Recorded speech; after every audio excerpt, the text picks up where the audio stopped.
project, a new spree. Collaboration lights the way. In Sherry's world we play. Live on YouTube, live on Twitch. 3D HP's got the edge to bring our mind. What is going on, everybody? Welcome to the Jerry Show. My name is Jerry. We're live on YouTube and Twitch right now. Yes, the dog's going to bark. Here, have your cracker. What is going on? Hey, a minute before I went live, everything just went blink. The whole program, Talk Studio, just shut down. So I'm scrambling, trying to get back in. And anyway, it worked. We're here. Things are a little different, but it's working. Yeah, the last 2 days I've been at the ISA, International Sign Expo, at Mandalay Bay here in Las Vegas. Anything to do with signage of any kind around the world, they were there. Hal Tien was there. I done a couple of videos. I interviewed Hal Tien in a video yesterday. And then I done a walk around of the whole floor. Most of it, not all of it. It's like a couple football fields in length. It was just huge, crazy big. Seen a few makers there that I know that are online. And yeah, I had a lot of fun. Traffic was hell getting out there, but we're here now. I got that. That's over and done with. KB3D, I have a round part coming for my Xenomorph today. It's a little censored doohickey for the hot end, and I got the rest of the part, so I got to start building that on the sewable so I can get the box turtle hooked up and working. Hello, chat. Hello, everybody. Thank you for being here.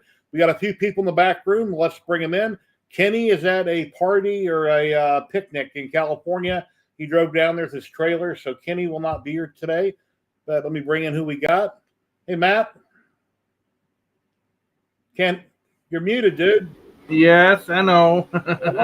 Hey, how's everyone? Another man's got his back turned, but he's going to walk over here right now. And here, the one and the only, Dan, Maker My Nexus. What's up, man? Hey, Dan. You're muted. We're all muted in the background. Sorry. Hi, guys. What's going on? What's going on? How you doing? Just working on an FL Sun, and I was like, you know what? Jerry's going live. We'll play with this while we're hanging out. So, all right. And we have DeWitt 3D Tim here. Tim, what's going on, buddy? Good afternoon. How are you guys doing? Hey, Dan. Hey, You've Matt. been rocking out the dad jokes over on Facebook. A lot of good jokes there on Facebook. Some of them are pretty cool. I love the one with Ben Stiller. Like, that's priceless. I read that. I read that, and I didn't understand it. I know who he is. I know his name, but after I read it, I didn't understand the punchline. You didn't? No. You may stand still, but you may have been still, but I've been Ben Stiller, his name. I've been Stiller. Yeah, but it just left off that part. Okay. All right. That's okay. That's just one of those. Yeah. Yeah, that ISA Sign Expo that I went to, you would have loved it. All the cool machinery and all the graphics and all the everything everywhere. I was at one of them about 10 years ago in Vegas. I stayed at the Pyramid one, whatever that is. And Luxor. I stayed at the Luxor, and I went to that show, and it was like a kid in a candy shop, right? Amazing stuff there. I can only imagine what they've got today. So, Yeah, I tried to catch most of it. I didn't get everything filmed. I just kind of walked around with my camera, and I filmed a lot of it. Yeah. I was impressed with the laser one that you filmed, the first one. That was great. That was awesome. Yeah, big giant sheet coming out. It looked like stickers, or I don't know. I'm assuming that was canvas banners, right. All in color. Yeah. So, traffic on I-15 to get there, because I-15 runs right next to Mandalay Bay. It took about 40 minutes to get there, bumper to bumper traffic on I-15. But once I got off at Russell, I pulled straight into the garage at Mandalay Bay right off of Russell. And once I parked my vehicle under the garage underneath, it's directly above me. I walk over the elevator, you go up one floor, and you're there. You're in the convention. Oh, cool. So that was real convenient. Then I went back out there the next day because one of the people at the show had ordered something coming to my house. So I told him I'd bring it back out to him. So I drove it back out to him. And the second day, I only stayed for about an hour. So cool. Yeah, anyway. I look in all these pictures right now, and it makes me feel good that we are all the same. You know why? We all have a messy background. Yes. What are Yeah. you talking about? This is Ladies and gentlemen, we've got a new man coming in the back room. He's holding up something really cool.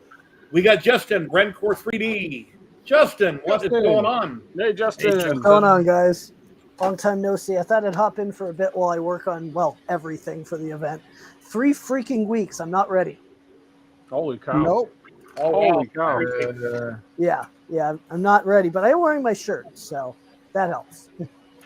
Yeah, I just went to the ISA Expo. I seen a couple content creators there that I think they recognized me. I knew them. They said they knew who I was. But if I was to go to a 3D printing show, I assume half the building would probably recognize me. Yeah. Never know until you. Yeah. You got to go to So- one, Jerry. Yeah, I need Yeah, to. it's funny. My wife's gonna be in Vegas next weekend with her friends, so Hey, Rocky Mountain Rep Rap Fest, Jerry. Colorado, Nevada. It's a little drive, but you know. yeah, that's like not that bad. The hotels are the worst. The hotels out here are. It's a shame that the planes don't fly in there no more, Justin. Oh, into Loveland? Yeah, I know, dude. $40 each way. That's like, I was gonna do it and just pop out to Vegas for a weekend, Yeah. but no, they have no commercial service out of this local airport for who knows how long, unfortunately. Let me go down through chat real quick. Clayton, Guy the Jedi, Loopy Lou, Sergio, Dan, Maker My Nexus, Matt German. Let's see, Captain Kern, Big Bad Captain, Joe, Captain. PC Vinlet, Jeff I'm B, pretty- Kaggle, Pop Prince. I'm Tim printing Talon. a few hundred of these, the Maker Chip capsules for Maker Chips. Dan's 3D prints. Here you go, your full screen. Oh, there's a lid that I'm doing too, but you can see them on the printers behind. I'm Oh, okay. printing here. I'm going to spin up the box turtle printer with it if it behaves, this printer with it, my Prusa Mini. Like, I'm just going nuts because I need to have these done soon and not the day of the event. So boxes of them. That's what I get for. Oh yeah, and then a hint to 3D Print Bunny's table. Oh, nice. That's that I can show you. What else can I show you? All right, I'll show this secret stuff. That, but not. This is one half of it. So 1 second. there's a That's a ton of stuff. He disappeared. Well, we had him out in the back room. I seen him, but I haven't brought him in yet. Come on, Box Turtle. Let's behave today. Hello, Roger Brown, Clown Hammer. How you doing? Stay creeping. Hey, Clown Hammer. Clown Hammer. So, The I'm hammer sorry of if I the look like clown. him. Clown Hammers actually, him and his wife are helping out at the event this year. Oh, nice. Oh, Yeah, he dropped in last week, so we got to see what he looked like. And then in I the know what he thumbnail looks for like. last week, I put him in the thumbnail. Yeah, I'm I know what actually he looks like. I'm having kind of a vermin problem, so I'm printing myself out a mouse trap. Oh, cool. I am the vermin. No, I'm kidding. People keep trashing in my neighborhood, you know, and Mhm. it's not the best neighborhood. You're right. Dan, we had to hire all these or bring in all these volunteers because you can't come. I know. Well, sadly, unless I know. somebody's got a buttload of money laying around and don't know what to do with it and wants to pay to send me out to If Colorado. I did, I for- would. Just throwing that out there on Jerry's stream. If anybody's got a buttload of money laying around, Jerry and I are more than happy to go as long as somebody's covering the bill. Right. Yeah, that's the only reason I don't go is I can't afford the expense. It's Me too. expensive. This year's horribly. This year's horribly expensive. The hotels are outrageous. Yeah, it's stuck because I Ladies had my and gentlemen, hotel here set comes up. Russ. Hey, Russ. Hey guys, How you Hey, doing, Russ. Russ. We had Captain in the back room, and I don't know where he went. He was there, now he's not. Oh, he's mad at you, Jerry. Well, I had Justin full screen, and Captain was in the back room, then he popped out, so something came up. Oh, he's mad at Justin. That's what it is. And then It's all my fault. Kenny's It's always always my walking up fault. on this program, as you guys know. Matt got kicked out earlier before the stream, and a minute before I went live, I got kicked out of my own stream. Oh, wow. I might have to start looking for another program to pay for it, because I'm kind of getting tired of this. I like my StreamYards. They jacked the price up to $50 yeah. a month. I'm not paying that. Yeah, right. Yeah, that's true. And then Tim DeWitt used to pay for StreamYard, and way back when we were building all the droids, and he paid for the pro plan, and all for these last numerous years, he still paid for the pro, and he goes solo. So finally, he's like, wait a minute, I can do OBS. It's free. I don't need to pay that. Right. And they doubled the price. They Yeah. virtually doubled the price. Yeah, this is true. They going solo, just OBS was fine. And there is a way to bring, I think, 1 or 2 people in, but I don't know what it is. It's a there's third-party ways. software. I read about it, and I just don't remember it. But yeah, I'll look so into it eventually. Cool thing about the event this year, we are intending to live stream and record the talks. We actually bought a rig specifically for it that I have sitting here. So I'm going to test it this weekend. I'm going to test it on Tuesday at the venue when we do our final walkthrough. And you just have to go to the channel and you can watch the talks. We're just going to hit live at like 9:50 a.m. Colorado time. And here comes the captain, guys. Captain Kern, mate, what's going on? Kern. Hey, Captain. Hey, what's going on, guys? What's going on? Captain, my captain. Captain? Oh, the Trump father. Captain, my I'm captain? just, Damn it, I'm a Captain Hi. goes down with the ship. Right. Okay. I hope you don't have any boats. Or do you have a boat? He's the captain. Of course, he's got his ship, not his boat. I don't have any He's got boats his anymore. I got rid of my boats years ago. I have a Yeah, one question. thing. One thing They is took all the nice water about- away from Northeast Colorado, so there's nothing to Huh? boat on. Justin, Yeah. one thing that's nice about, well, not nice, the ISA Expo that I went to Mandalay Bay yesterday, I found out what some of the prices were for the company that I went there to see. And Right. being union, and I guess you got to go through Freeman or whoever the company is. The regular table is like $300 for 3 days. A chair is like $100 for 3 days. The space, the small 10 by 10 space was $6 or $7 grand for 3 days. That is just beyond stupid. Why Yes. do they have to screw people over so bad, these companies? Because a small company can't even go if they got to be out $10,000 or $15,000 for 3 days. That's just crazy. Oh yeah. Yeah, I don't know on that one. Yeah, it's just Justin doesn't charge that much. No, if you I guys don't. Wanna, you guys want to be a sponsor next year? Hit him up. Don't give Justin Yeah. any ideas. Yeah, I only have 100. I only have 200 companies on my list in like 58 spots. So maybe I'll just jack up the price next year. And then at this particular one, you couldn't bring your own stuff in. It had to be on a pallet. They drop it off for like $5,000 in front of your display. And at the other Sounds show about that was right. at the Horseshoe, you could bring everything in yourself on carts and set it up yourself. Yep. It's just crazy. No, that's union stuff and all this other stuff. So. Horseshit. I mean, I'm a retired union laborer and I have a good pension for the rest of my life, but that's not Freeman or whatever the company's called. That's not that. With the convention authority, that's something different. But Bill Klondike, how you doing, Sean? So what is new, everybody? Anything you want to talk about? New you've been working on? Yes. I have a question for everybody. 12. Well, I'm doing. I'm rebuilding my stealth printer right now. Hey, Tim. Yes. Russ was holding up a picture before he started talking. Oh, so let's go ahead, Russ. We go with Russ. There you go, Russ. Yeah, I did this on That's the cool. laser. That is Rick cool. and Morty. I'm not arguing. I'm explaining why I'm right. Very nice. That is cute. Yes.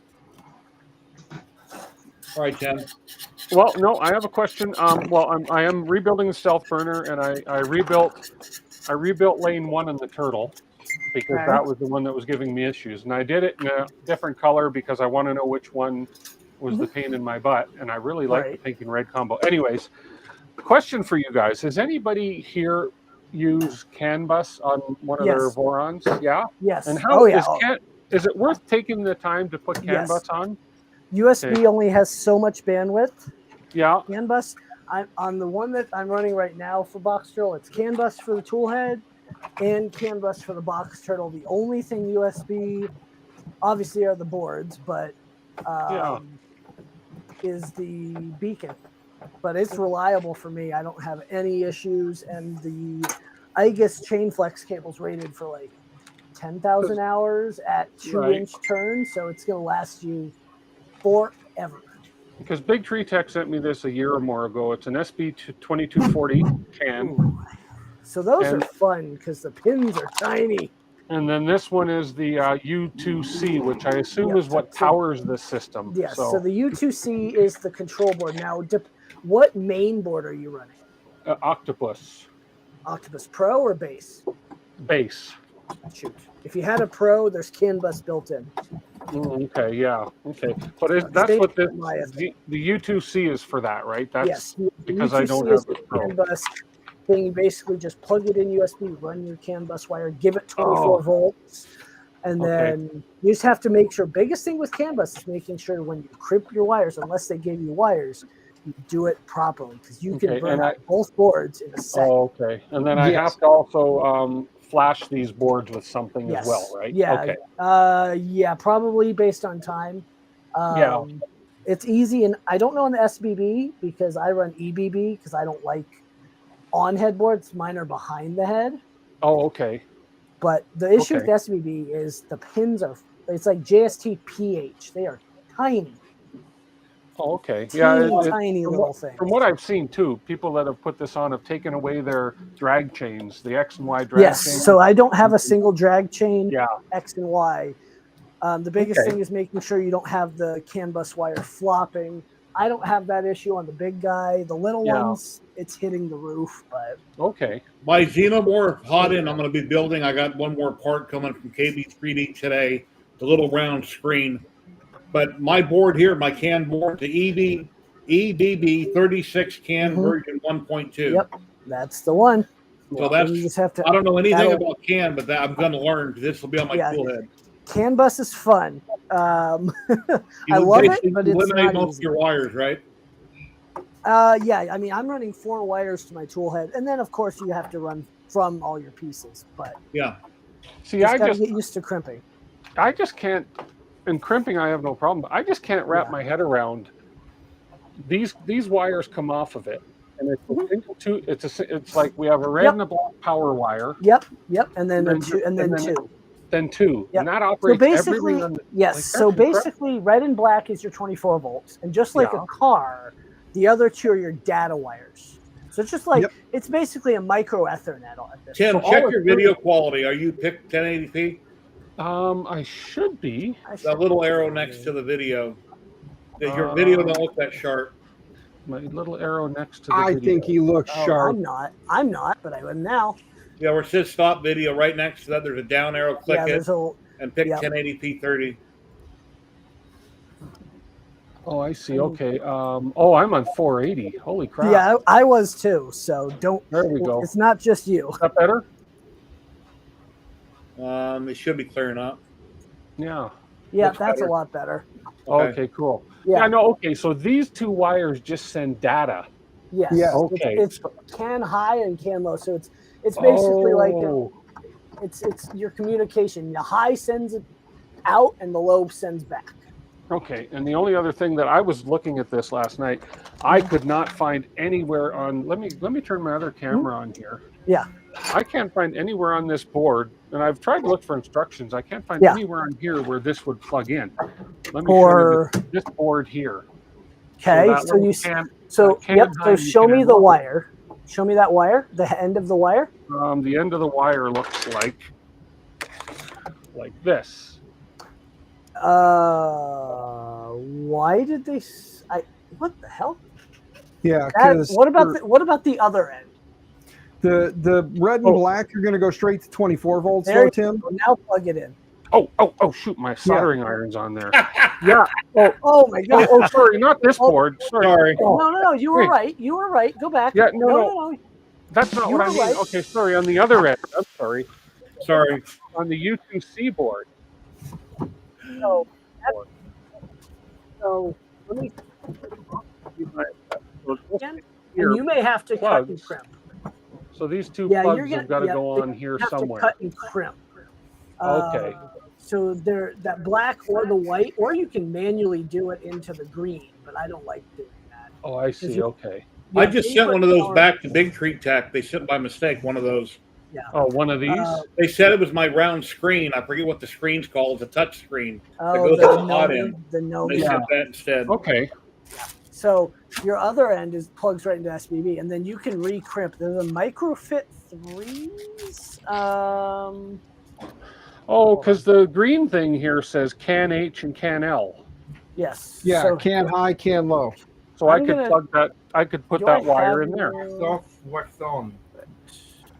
So I that I don't could have you anywhere. I could put that wire in there, couldn't I? If the green and yellow one on this little plug are can high and can low. Yes. Yeah, but you're going to want to run a full connector for it. That way Yeah. you don't ever have anything back out. Microfit, Molex Microfit 3.0. You can get 2 sets of them for $8 on Okay. Amazon. Well, in the US for now. Yeah. Yeah. Okay. Well, I figure since I have all this stuff, I may as well use it. Like Yes. that. Yeah. It's been sitting on my shelf. Oh, it's the best thing for me. I mean, I love it. I wish all my team was, but Okay. Hey, Tor, how you doing? all right. So, Hey, Tor. Tour. So, Captain, what you been up to? How you doing? Oh, I'm doing pretty good. Just Are you? Are you pulverized really? my flash forge printer and trying to get it set up properly. Nice. I didn't realize how much load cells were paying in the rear to calibrate. Yes. Oh, they're fun. You think you got it right, and it'll tell you you got it wrong. Yep. That's how they do leveling on these printers, is all load cells. So Mm-hmm. Okay. but I got the Ender 3 Max printing perfectly. And the two highly modified in regular Ender 3s, they're just rocking like crazy. So Nice. I'm trying to find what their extreme limits are with some with stock hardware. How to break things 101. That's what Enders are for, though, is break it. Well, Yeah. or they just don't work. All right. It's all Dan's fault. Yeah, my camera went completely bonkers there, so That's why it was Dan's fault. Dan, you need to clean the TV, man. Yeah, we see I dust know. underneath the vents underneath it. It's all dusty. You need to clean a lot of stuff, Dan. I moved to Las Vegas. Everything is dusty here.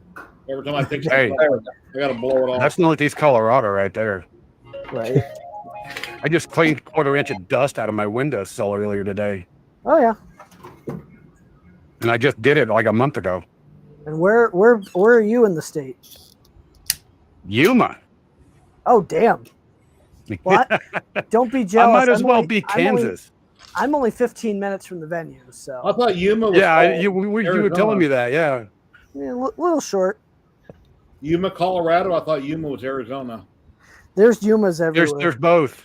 Yeah. That's why there's the song 310 to Yuma, because Yuma is. Well, I know there's Las Vegas somewhere in New Mexico or Arizona something. I've been to Las Vegas, New Mexico. Mm-hmm. Yeah, I drove by it on the freeway. You can't really gamble there as easily.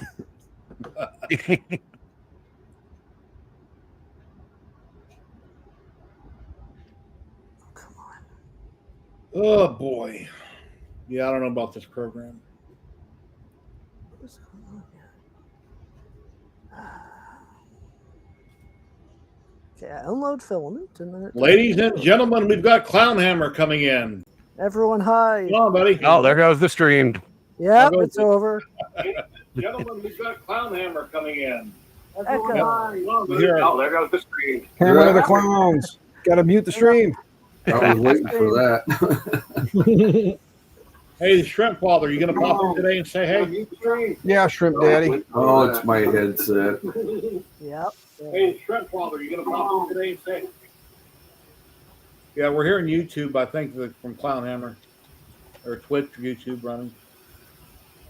There, Twitch tube. You got it. Oh, yeah, I got new merch in it yesterday too. Nice. Look at you. One of these days. Yeah, I ordered an entire set, and they All sent right, me now I a can hat. hear. I don't know, something weird with my headset. Kegel says Echo Clown Hammer. Yeah, it happens. Yep. Someone I'm not gonna lie. My day today is pretty much stacked. I'm cheating by. I was gonna stream putting the USB cable in this and getting it up and going since Clown or Shrimp Daddy decided to send me the USB cable. I was gonna cheat and do a stream today, but since you're streaming, I just kind of was working on this while your stream was going, and the cable's in. I'm doing all the tests now. I got everything put back panels wise, so fingers crossed it'll work. And then I got to finish yard work and all kinds of stuff today because the village I live in is doing their community garage sale this weekend, and they want all the properties to look presentable when people from out of the area are coming And into the area. how many kids do you have living at home? 17 and a half. 2. Only 2? Oh, well, try to get them to help you. Yeah, no, if I want something done, I just do it because if I ask for help, it's going to take me twice as long and I'm still going to have to do it in the end anyway. So, do your kids want to be I know paid? that one. If you ask for help, do they want you to pay them? No, they'll just whine and cry and get money elsewhere. They've got grandparents and other parents, and they just go to them for money. All right.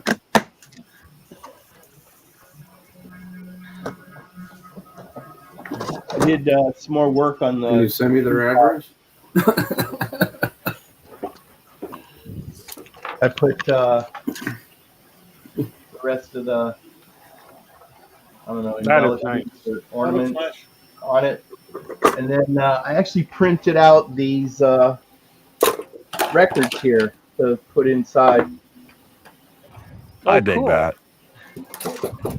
Looks really good. And then I've been playing with it. The whole touch screen is just covered in fingerprints.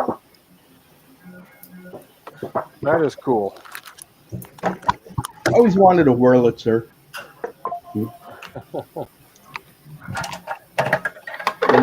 When you're young, you want pinball machines and jukeboxes.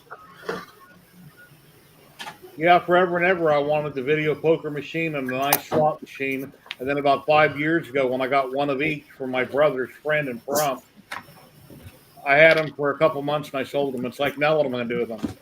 Right. They burn a lot of power, and I have to put my own money in it if I want to play with it. So I was better to want than have, because once you have it, it's like, now what do you do? But I have always wanted a pinball, and that I would actually use.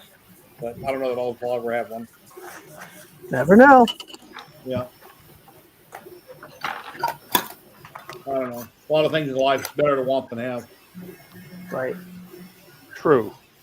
I love that pinball, except for they just take up so much room. Yeah. And then if it breaks down, and the type of mechanics be expensive to get fixed. Mhm.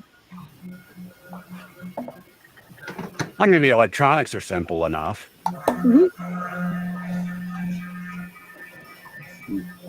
got a Pi 3D with about 5,000 old games on it, and I built me an upright, whatever you call it, console.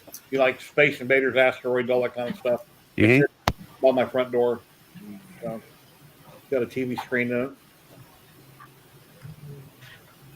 I don't ever use it, but it's fun building it. I don't know. I like making stuff, but I don't usually do anything with them when I get them done. So, And my kids wanted me to make one, an arcade version, they could play like 10,000 games on. And I'm like, how about I just set up a Pi and just hook it up to the TV? There you go. That works too. They don't use it, so Oh, crap.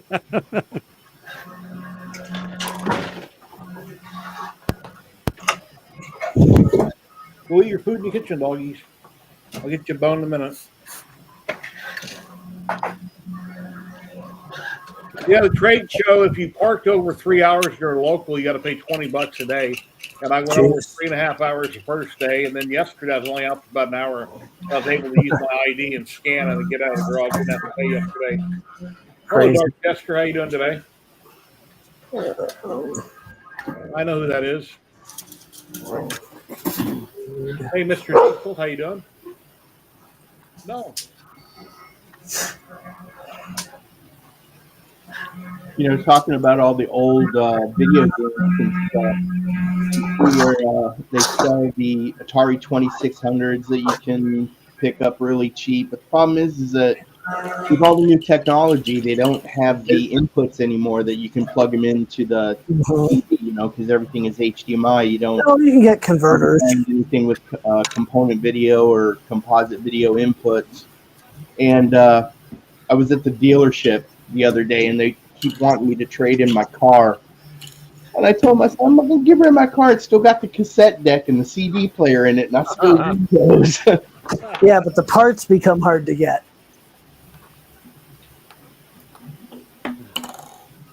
Yeah, my brother gave me a real nice camcorder years ago. They had a VHS tape you put on your shoulder, and he took care of it kept it in the immaculate for all these years. And he gave it to me, and I went to plug it in, and it's just dead. It just components go dead. It just won't work. So, hey Matt, let's see your mousetrap. Hold on. You're on big screen. So that goes down. And then I have to put like a little string around it. The string goes through here inside. And I will show it as soon as I have it ready. I have some string too. And then I'll show you guys how it works. You don't hang the poor little guy, do you? It goes in and then the mouse gets trapped like this, you know. And We got another maker in the back room. I can't see who it is, so I'll be click on it. So, Hey, there he is. How you doing, prop dude? Prop dude, Oi! I'm here. Hey, aka the proper dude. Out of all of us, most proper. It's very, very put together. Well, the rest of the Probably room's correct. Yeah, did a little bit of work on Homeboy here. He's got hands now. Nice. I don't know if you can see the flail. Yeah. There you go. No dying. No dying. excellent. Yeah. The snakes are boring today. They're just digesting. Of course, my fan kicked on the printer, and now the mic is picking it up like crazy. Happy Alien Day, everyone. Is it? Happy Alien Day. I got a 4-foot Paul, but I got to glue him back together. It's been, 2 years since I broke him, and I've never glued him back together yet. I think you guys saw the Queen already, right? Well, we got that's just a Nerf, repainted Nerf M41A there. But we got from Majesty here. Good. The monitors there. And of course, you got that guy, Predator stuff, work in progress stuff. You guys try doing any of those Hue Forge projects there? Those are pretty fun. When time allows. Yeah, Russ has done a bunch of Hue Forge. I did a few years ago. Got a bunch of prints in my bedroom on the wall. Here's some stuff from Russ here. Yeah, did I show you this one? Nice. Oh, he framed it. Looks good. Got to go behind glass or no? Yeah. It's plexiglass. Looks great. I see a DeWitt 3D sticker there on your X1. Very Nice. cool. Then there's Yeah, I know that guy. yeah, 3D HP on this one. Cool. Come on.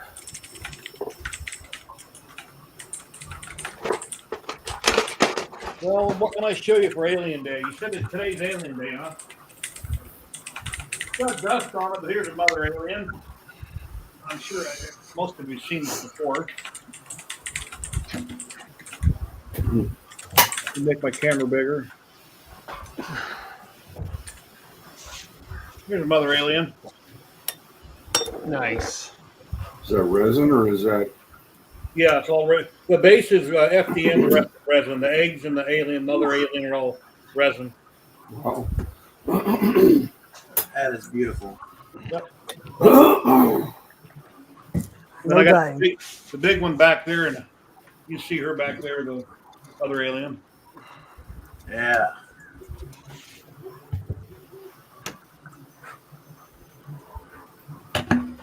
I'm always partial to the camera and stuff. Just trying to find somewhere to put everything is a problem. Mm-hmm. Hey, Matt, Yeah. check this out. All right, that's good. Yeah, light box. Everton 1878 NIS. Yeah, they just need to win a game.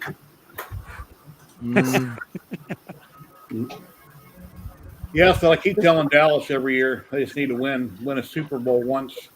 Well, the Rockies could win more than 4 games in 25 games.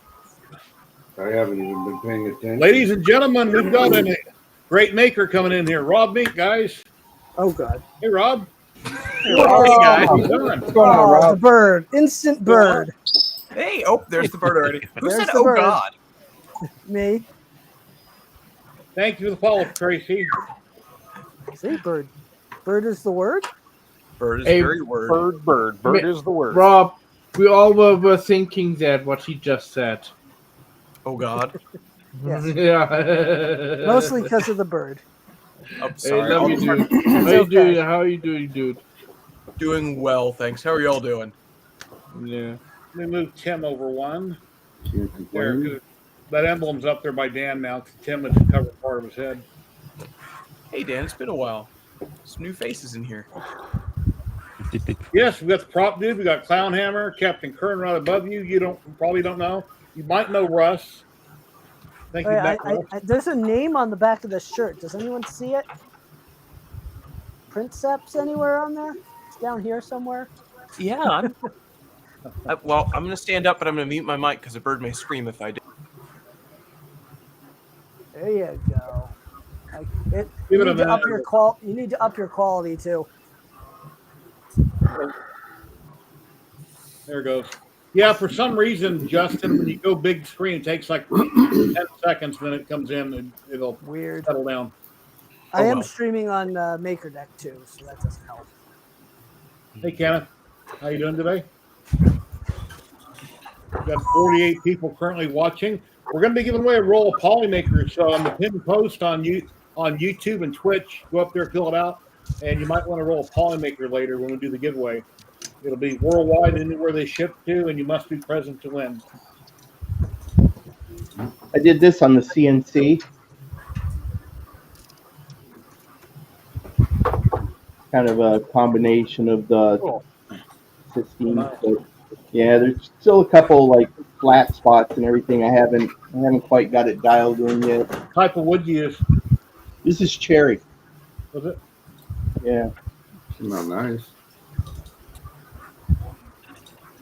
I bought a box of wood off Amazon and a couple of the types of wood. It lists it online what you're buying, but I can't distinguish by the picture versus the wood on exactly what I'm using. So Here you go. Now I'll put the strings in here. You can see the insides of 2 strings. So I was telling Matt, if it's a small mouse, he'll just squeeze in there and it won't eat them. My father-in-law already catched a whole bunch of mice with this type of contraption. Oh. And I give easy him a to live catch. one. A It'd be easy 5-gallon to- bucket with a flip top lid with food attached to the top of it. And I've seen them on YouTube, on Facebook. Mhm. They crawl on it, they flip in the bucket, and then it flips shut.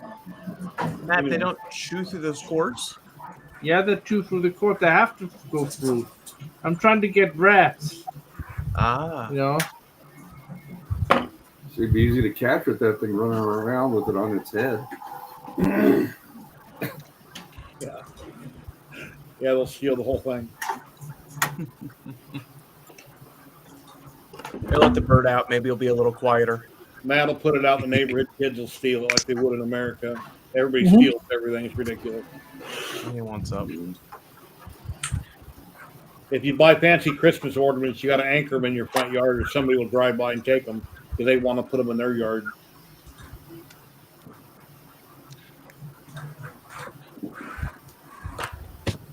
That's one advantage of being out in the sticks. Yeah. Yeah. We don't really lock anything around here. Nobody ever takes anything.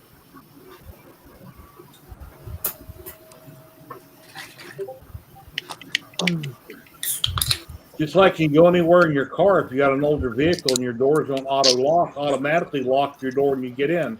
And some people are like, well, why would I do that? If anybody tries to rob me or get in, I'll do this or I'll do that. I said, why put yourself in that position? Just lock your door when you get in, and you don't got to worry about somebody in traffic trying to rip your door open and carjack you. I have some cars, the doors don't even lock, even with a key. I can't get them to lock. Huh. What? No, you got food in the kitchen, right? Go eat it. Go eat your food in the kitchen. You don't get a cracker right now. Later.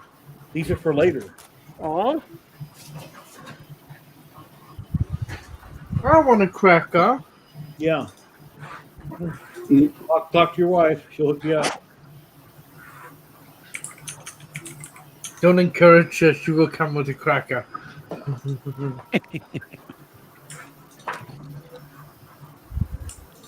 So, Jerry, what have you been up to? It's been a couple weeks since I've been on a stream. Went to a trade show, the ISA Sign Expo here in Vegas and Mandalay Bay the last 2 days. Traffic on the freeway was bumper to bumper hell for about 40 minutes until I got there. But Mandalay Bay, you park underneath the garage, the event center. So once you park, you walk the elevator, push, you go up one floor, and you're there. You're in the building you want to be in. So that was cool. That is nice. Anybody here going to Rocky Mountain except for obviously you, Justin? I know. Nope, I'm not. I'm not going to be there. No way. No way, no how. Oh, Cloudhammer, you are. Yeah. What's this Rocky Mountain? I've never heard of this before. Me neither. I got no idea what it is. Dan, you were there last year, weren't you? Last year, yes. Sadly, this year, no. Oh. Is that going to be Trust anywhere me. near the mountains? Well, like I said, if any company has a buttload of money that they need to spend for any reason and they want to sponsor me going, I'm more than happy to sit at someone's booth and twiddle thumbs, shake hands, kiss babies, all that fun stuff. Cloud, what do you do, Cloudhammer? Who are you going to be representing, if you don't mind me asking? I don't think we've met. We haven't. Probably XR Bunker with Shammy. Well, yeah, just hanging out with Shammy. Yeah, my wife and I are volunteering. Hey, since Dave, we're Gap, local, how you too. doing? Oh, okay. Yeah, so I'm sure you know. I wouldn't say I'm sure. That sounds arrogant, but I'm gonna be there representing Baby Belt. oh yeah, that's right. Yeah, he designed the big- Alhammer will be helping us too. Yeah, when I went to the APA Expo at the Horseshoe Hotel a couple months ago, it was in a lot smaller room and it was really crammed with people, and sometimes it's hard to walk. But when Yeah, I we went had to that the first year. the room was a monstrous room, and they were slammed with people, but it wasn't congested because everybody had plenty of room to walk. What we got there? A bunch of cows, Matt? Yeah, I got a whole bunch of mice, cows, pigs. You printed them? Yeah. Sheep. You're gonna send the And sheep to? chicken. Never mind. I'm not gonna say that. I know what you're gonna say. Never mind. Anyway, this is for my mother-in-law, but I'm gonna hide in her home when she goes on holiday. So many Settlers of Catan jokes. So she's gonna find like 200 little animals in her house. She's gonna hide them everywhere.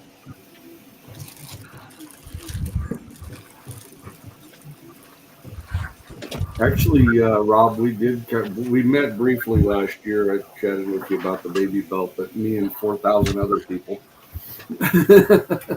That's legitimate. I'm so sorry I didn't remember, but That's thanks okay. for- No, I don't. No, I don't expect you to. you baked that right in, so I appreciate that. I got to give you a hard time. Approved.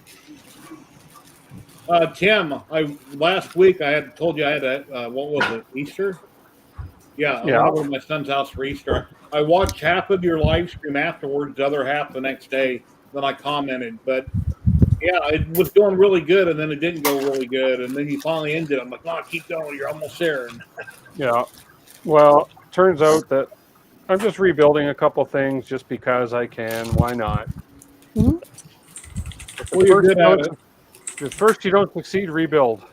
Yes. Or light it on fire and run away screaming. Yeah. That's usually what I do. And I'm trying to, right now, I'm just trying to salvage heat insets. Not that I need them, but I just, because I like tearing things apart. I don't take the time to salvage them. They're Yeah. so cheap. I've got like 500 of them, but I don't know why. Justin, are you still going to do your weekly maker hangouts once in a while? You haven't been on in quite a while. Yeah, I just haven't had time with event stuff. This year I'm behind on everything, so All right. kind of hard to do. So I was going to do it this past week and stuff came up. I might try to do it this week. It depends on what I get done today and tomorrow. Yeah. I just don't have the time right now. It's just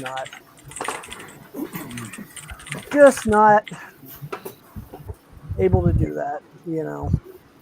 So parking at Rocky Mountain, is it pretty simple to find a place to park? Oh yeah. Yep. Plenty What are of most of the room rates? room rates suck.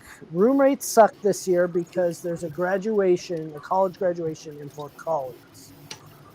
So the Embassy Suites that's right next to the venue wants $350 a night. Last year it was $125 a night. Holy crap. I went in there and I said, I can sell out your whole hotel. They said, we don't care. Holy crap. That's ridiculous. Yeah. Oh, trust me. I know. I told them I could literally buy out your hotel. We don't care. We've got the Fort Collins crew people coming in and it doesn't matter. That's the CSU graduation, right? Yes. Yeah. And Embassy can suck it. How far in advance can you book a room? I don't have an answer for that. Justin, just as an FYI, for me, Rocky Mountain is by far the most expensive event because I have to fly in, then I have to rent a car, and then I have to spend like $1,000 in hotel rooms, and then food, and Yep, I know. I wish I could make it cheaper, but unfortunately, to do that, we'd have to move it out of state, and then it just wouldn't be ran by us. I'd sleep in my truck if nobody bothered me. Yeah, exactly, They would. right? Oh, they they'd bother fines you. Up. They'd bother you. They'll bother you. And it was snowing last year. Oh wow! So here's the funny thing. So this past weekend would have been the event. It snowed on Friday. Oh wow! We would have had 3 consecutive years of snow. Justin was nice enough to put me exactly where I asked to be last year, which was right by the front door, which means that the first day, all I had was thermal runaway. Yep. You like thermal runaway now. It was a great location, except it was really cold outside. Yes. It wasn't that bad. Well, I live in the middle This of year nowhere, will be Virginia. better. This year's going to be a little bit better. Who has cold weather right now? Anybody here? Yeah, we got cold weather. We're 70 and sunny. It's kind of cold here at the moment.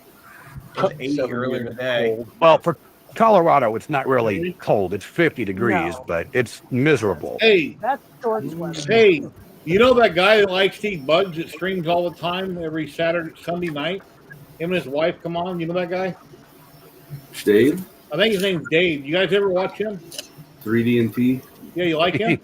Yeah, he's all right. Dave's not here, man. Now he finished his Voron. Here he is. He's in the back room. I think I'll let him in. He's fired. No, I got to go. Dave's here. Run away. Yeah, I'm out. Everyone run. Well, I can't. I'd run into printers if I did. I like you guys getting all upset about the prices of hotels. Oh, I'm upset about it. He But says here's the that funny because part. he's got the hookup on hotels, so it don't matter where he stays. Yeah, I Yeah, stay at so home, I- 15 minutes away. But here's the thing, Justin, they won't care. Unless they you're willing don't. to pay graduation rate for every Yep. single room, they don't care. They don't care. I Yep, run a that's- hotel literally right across the street from a college, Yep. and our rates go for about $599 during graduation, and I will not sell it out unless you gonna pay that full price. Dave, how many months in advance usually book? 6 months or a year or what? For graduation, No. 8 months.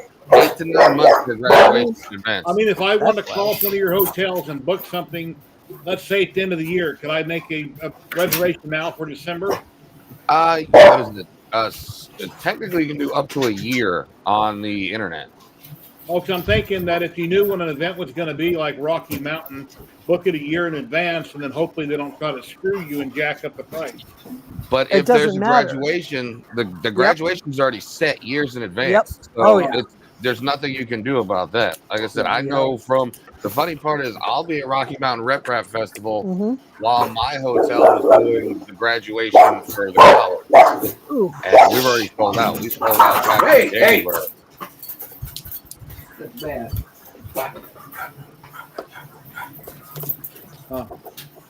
Yeah, you Yeah, show up. I'm telling people to stay south and east, Greeley or Longmont. And I think hotels in Fort Collins were actually cheaper than the Embassy Suites. That's surprising since the graduation's in Fort Collins. Right. Yeah, Fort Collins is a lot cheaper. I got mine in Fort Collins. I'm not going to tell you the Hello, price. Ladybug. I mean, it is only an hour drive to Fort Morgan as well. So You know, you're not going to be in your room that much. You're going to drop Yeah, off your exactly. luggage. You're going to sleep there, and that's it. You're going to be Yeah. out doing stuff. You got to pay all that kind of money just to sleep there. It's crazy. Well, I live in Vegas, so that's the same thing.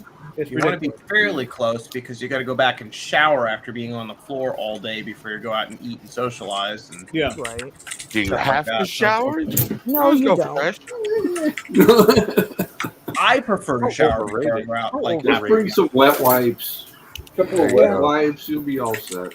A speed stick and some duct tape, and just duct tape the speed stick underneath your arm. Exactly. Some people smell like they do that at the events. Before they get there. Right. Before they even get there, yeah, they smell like that on the planes. Yeah. God, Well, that's the planes. Yeah, I was on a plane. I was on a trip, and I was sitting next to a guy reading Mother Daddy Earth Walker. magazine. And he's no. I was going to ask if I could sit on the wing.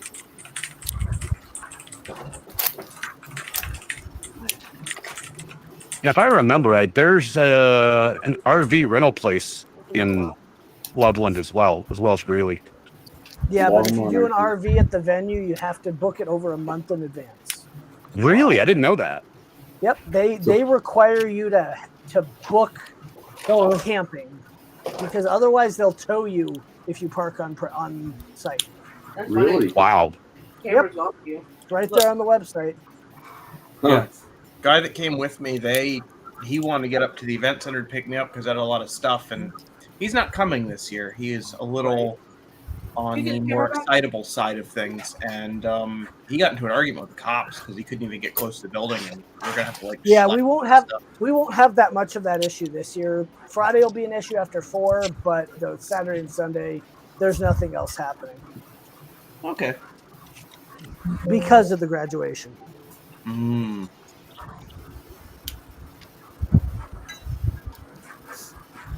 Hey Rob, where did you get your Manzanita branch behind you? Oh, a client of mine has some birds, and she has less of them than she used to. And she gave them to me. She gave the perch to me. Yeah. That's a big one. That's awesome. Yeah. He's Graham's not super thrilled about it yet, but he's getting there. I've had him for about 10 years, and the first 10 years of his life, he was never let out, never knew how to bird. So the fact that I can pick him up and handle him is a huge improvement. It used to be pliers only to change his bowls out. Oh, jeez. Well, I'm That's sure the he's got enough challenge. power he can snap a finger real easy, right? Oh yeah, he's There we go. yeah. They can break bones. They can put holes in your face in seconds. Wow. Finger rays are awesome. It's like we joke. It's like a kindergarten, like a 3-year-old with a can opener on their face. As much money as some of the birds cost that people have, could you imagine? I'm being a smart ass here, but you got him out, you're playing with him, he bites you, and out of reaction, you throw him against the wall and you accidentally kill him. You're thinking, oh my God, and you spent, you love your bird, you spend how much money on him, but since it was just a reaction, I'm just being stupid. But anyway. I mean, you're just as likely to kill a chihuahua that way as you are a bird. Yes. Birds have less mass and they have the ability to fly, so, and you have to be like really not paying attention to the animal and not training it well. And a bird is more than a cat or a dog or whatever. And I've had both of those in terms of the connection you have with them, in my opinion, at least. I mean, to each their own. But Grammy Boy, I can talk to. He'll dance. He'll say hi to me in the morning. I mean, he knows my routine. He will talk to the Amazon device and have it call me when he gets lonely. I mean, I mean, the joke has been made on the stream before about chicken nuggets, and it's like, no, he's a part of the family until one of us passes, and that's probably going to be 30 years. Wow. I think the ones I have will probably live around 30 years or so. So it was getting to do your business or get off the block as far as if I was going to get one or not. Do you have to clip his wings so he can't fly? No. My sister had a parakeet, a pet parakeet, for a very long time. And a matter of years ago, she was cleaning out the cage, and she had her back door open. That was a mistake. So, sadly, it was in the summertime in Las Vegas, so obviously the bird whatever happened to it wouldn't survive very long. I'll be back in a minute. I had a cockatiel growing up, and he was flight recalled, so I could take him outside, and he, neighborhood kids would scare him. I was a kid, and I'd take him outside with me. Neighborhood kids would scare him into a tree, and I'd call him back, and he'd fly right back. I know I might have broken this one a lot. It's just like, it's like people have dogs. Lovebirds, That's Sorry? Lovebirds. I looked up, and I had only seen it from about here on. I'm sorry, I can't hear. There's too much background noise. It seems like kids walking up to some truck that I have no idea is in front of my house. Kids walking up to a truck? What? And That's what instead I'm of hearing. walking away like they should have. This Clownhammer, can you mute your... Hey, Thank Matt, you. can you put your mic in front of your face so we can hear you better? I muted the wrong thing. I muted the headset, not the mic. Hang on. I think lovebirds are pretty good and birds. I thought about to get a couple of those. They're good birds. They have a pretty strong beak for their size. Yeah. Yeah. Oh yeah, I had a couple of them, but they were Matt, you said you want to get a blackbird? Lovebird. Lovebird. I said blackbird, okay. Like a crow is what I thought you meant. No. Lovebirds are Sorry. Go ahead. No, lovebirds are much smaller. They're colorful, usually blue or green. They're pretty sweet, but they have a strong bite for their size. They're not much bigger than a parakeet, but they can bite like a conure. Any bird can bite. Well, that's Were you guys on last week and in chat when I shared Trevor's video from Florida, his store? Did you see that? Oh yeah. You seen that last week? You posted on Facebook too, I think. Not the video. Oh. Anyway, here's his video from last week if you guys want to watch it again. I think, is that the video? No, that ain't the video, is it? Might be. Good morning, Jerry and everyone. Happy Easter. May or may not make the video this weekend, so I figured I'd make you a new quick video, Jerry. This week, we've been doing more of these gorillas for the F-35 guys. This goes on a tequila bottle. been doing a couple more of those. Doing some stuff for a barber shop. This customer rebuilds Andis clippers. What else? More repairs as usual. I stay busy with those. Ricky's over there cleaning up more of these cages. We just finished another job for the Tough Mudder guys. We added their Unholy Grail. We already did their Holy Grail, and in the center there'll be a UK version coming out. I think you saw that one earlier. We finished that. The jaw opens. Let's see. I think what we're doing these for. 3 Demon. Did a gold bowl for a customer. So it was a heck of a resin print. Some kind of carriage, from what I understand. What else? What else? A lot more cages going out. More repairs. What we got going in the back? I can't even remember anymore. Oh, just more clipper parts. So, yeah, barber clipper parts. We do all different kinds of parts for them to rebuild these Andis clippers. And I've been testing out the new Anycubics.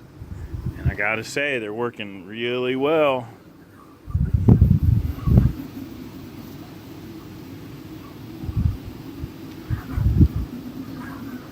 It's flying along. Print quality is, I mean, it's flawless. I'm super impressed. They're only 4 color now. I believe they're coming out with an adapter that'll let me have 2 AMSs. For now, I just got 2 of these big boys. 420, 420, 500. That thing's enormous. But that's it, man. Other than that, getting more ESUN in. In fact, they're sending one of their guys here next week. I imagine we'll be talking about some tariff stuff. Yeah, this is a week We old. just add more and more filament every week. We're adding more of our stuff. Of course, we have plenty of the beautiful Chinese stuff as well.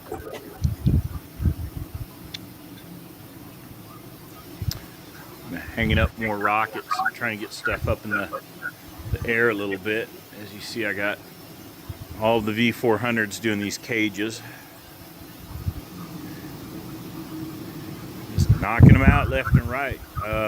Although printing them at 275 for PCTG does seem to take a little bit more of a toll. But they do such a good job. Every few days, one of them drops off. We have to rebuild the effector. But other than that, they stand up very well. We'll try to jump on Chad as always, but luckily we just been lucky enough to stay busy. We came out with some colors for Easter of our own stuff here. But talk to y'all later. And have a great afternoon, Jerry. Thank you again, man. I always appreciate seeing you share my stuff. As a small guy, it's nice, you know, at least get my name out there a little bit. So thank you very much. That was cool. Captain Curran, if you're there, what kind of lizards do you have? I forget what it was you have in the back room. When he comes back, I'm not sure if he's listening or not. What was that? What kind of lizards do you have? Or, because I know somebody that's in chat that did have a couple bearded dragons. The person no longer has them, but I was wondering, do you have bearded dragons, or what was it you had? Yeah, I don't have any. I mean, if you're talking about prints, no. I don't have anything live. Oh, I thought you did. Well, maybe I thought it was you. Huh? Maybe it was, who in the hell was it, guys? Last week that had 2 big tanks behind him. I thought it was Captain Kern. That was props dude. Okay, I'm talking to the wrong person. Now I got you on big screen. What do you have? Bearded dragons, or what was you have? Can't really see her. I'll try, but she's digesting in there. In her little cage, little cave in there. That's a reticulated python. Okay. And then I got a banana ball ball python in there who watches me all day like a creep. And he's got the Super Mario theme going on, and she's a little more traditional. But Yeah, my son's in chat. He used to have a couple of baby dragons, and I thought it was, I wasn't sure what it was that you had. How old's your reticulated? She's about 3, and she's actually, for the percentage, she's really small. She's still about 6 feet, and the original estimate was that she'd be around 9 to 11. I mean, she's going to continue to grow, and I could probably feed a little more aggressively, but you can ruin a super dwarf by overfeeding him. Yeah, I was just about to say. Yeah, we had a red-tailed Colombian boa, and she got to 13 and a half feet. Yeah, 13 and a half feet. That's a lot of power, too, for a boa. Yeah. She was a docile little thing, too. She loved on everything. She was super lovable, but you give her a rat or a bunny, oh, yeah, she goes. Right. I live in opposite world. It's the weirdest thing. So the ball python is way more of a voracious eater. He slams the rats so hard he has actually split one in half before, the frozen thawed one. And then Ripley up top, she really, at this point, she really needs to make sure that it's not me and that it's okay to eat before she'll strike and hit it. Yeah, that's how ours used to be. She'd be like, okay, you got to move your hand out the way so I can get that thing. In a way now. With a retic, that's usually not the case. Like, you got to be real careful. Yeah, reticulated. That's why we went with the boa, because we know how aggressive reticulateds can be. It could be just because I only have the one and she gets a lot of interaction. But she's at the point now, I still do the tap training. So if I open the glass, there's like a little back scratcher that I use because the snake hook is pretty big. And I'll just kind of rub her with that a little bit. And then she's like, okay, no food mode. And I watch the pupils kind of like shrink down. That's sort of my indicator. And so I didn't know that a snake or something like that. I don't like snakes. I've held a few snakes, but I didn't know that you could domesticate them to where you can pet them and they know who you are. Yeah. They're not going to instantly come after you. Yep. That's exactly how we did it. Same thing. You can target train also. So if you have like a little blue disc on a rod, you can teach them to tap it and then they get the food. So it's another way to prevent any unintended bites because the super dwarfs are from an island chain where there's a lot less prey.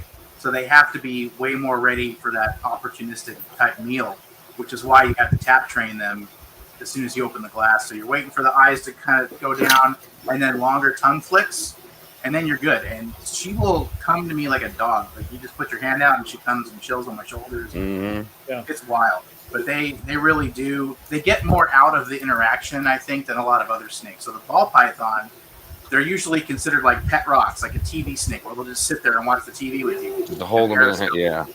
But this guy is like Mr. Adventure mode, where he just wants to go all over the place all the time. Very un-ball python-like.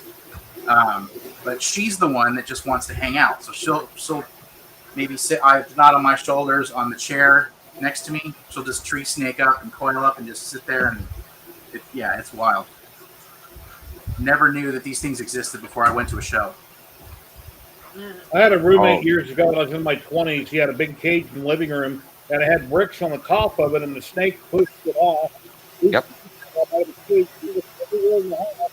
And the last place we didn't check, we finally found it. It had went underneath the kick board underneath your cabinets in the kitchen. There's usually a gap up underneath there where your foot isn't on the top. It got up in between all the drawers. It went up against the top drawer, and we couldn't open the drawer because it swelled up its body when it slithered up in there, and it was stuck. So we had to take out all the drawers and slowly feed it out to get it to let loose. But, yeah, pretty crazy.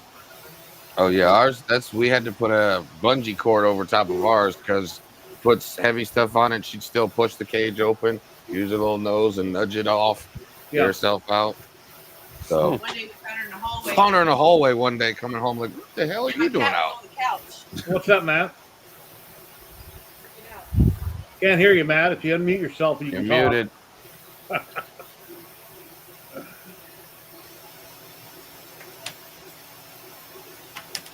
It's a pack board what I built. Basically doors. They're open. and they go into those boxes. You know, the IKEA ones. Are you the one? No, I didn't make them. Because they're all over printables right now. Yeah. Yeah. So I downloaded them for printable. Yeah. Oh, are these the new articulated dragon? Everybody's got to print The them. one that goes upstairs and upstairs. That's the same IKEA shelves we have. Thank you. Hey gang, I hate to do it, but I gotta dip out. I hope you guys have a good stream. Like I said, it's my day to stay crazy busy around here and get stuff done, so that hopefully tomorrow I can relax. So Well, hope you have a great day. Thank you for dropping in. Yep, gotta finish some yard work. So I'll talk to you guys all later. Good to see you guys. Take care. Take care, Dan. Yep. Later. Bye, guys. Yes. Push print. Hello. How you doing today? Here's a link. If anybody else would like to drop in, you're welcome to come in if we know who you are and you're a maker. You want to welcome to self-promote. You guys have an Etsy store or stuff you're selling that's hobby related. You're welcome to plug it all day long. I don't care. You want to promote your channel? Go for it. Just as long as it's not OnlyFans or something. What if OnlyFans is printer related? Yeah, well, go ahead. Like Nero's hat, only benchies. Let me show you how to strip a P1S. You're muted, Russ. Unmute yourself. There you go. Stripping a P1S, it's called throwing it in the dumpster. I mean, what? I'm working on a website, and I picked up a combination sublimation printer and cutter, so I could make some stickers. Nice. Looks great. I got some high gloss business cards, aluminum business cards. Hold on, I'll talk in a minute.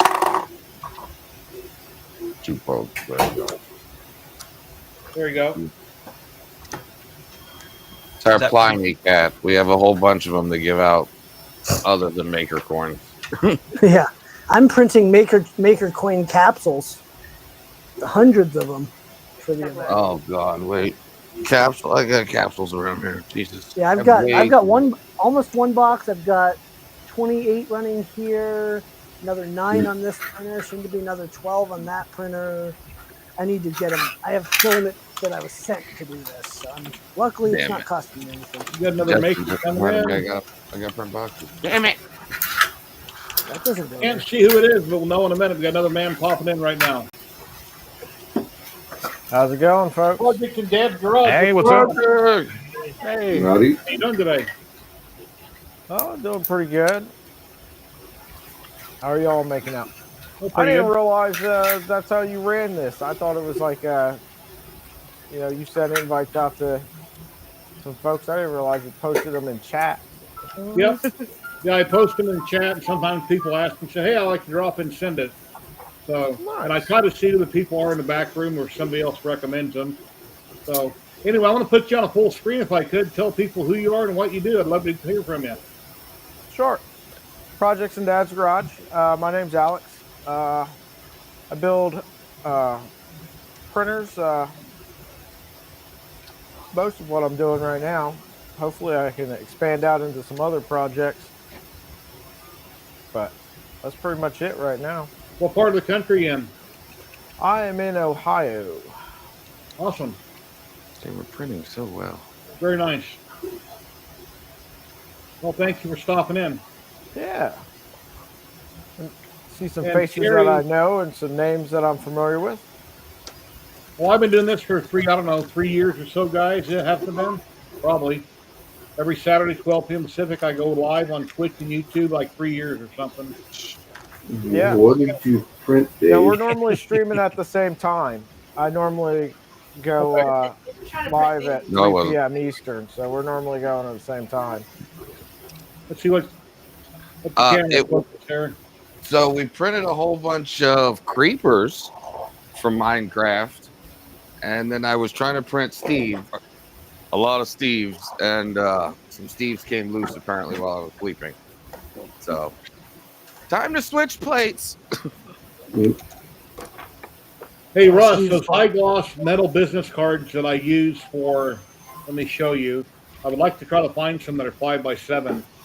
When I do pictures like this on my laser, fiber laser, I would like to find some metal business cards or something that's like a 5x7. So when I go to fiber laser, these are not so tiny. I should have taken these to the show yesterday. That way I could have showed the guys at the Altian booth. But anyway, I just need to get some larger versions of this. Yeah, I got similar ones for my F1. You look at my Minecraft creeper. You got yeah. So I have the little baby one, but I also was printing a big one, and the damn ran out of filament. I came back, tried to restart it, and it was a massive layer shift. Oh, gotta love layer shift. Yeah, my grandson's done Minecraft quite a bit. Plays it a lot. I've been trying to dial in the settings for the. You print it like blade. this. Not like this. So, came out very nice. If you want a bed that sticks, you should try this thing. But you gotta be very careful not to put any heat on it at all, because it sticks really well. That's just PLA with no. I think I had a 35 degrees C on the bed, and it stuck so bad I can't get that off.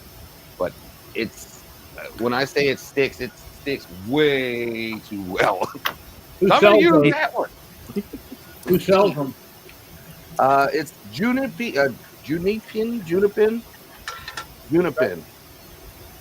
Junipin. They're Juupine. They're on Amazon.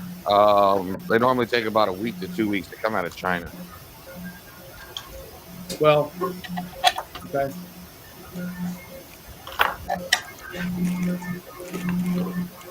I actually printed a lot this week.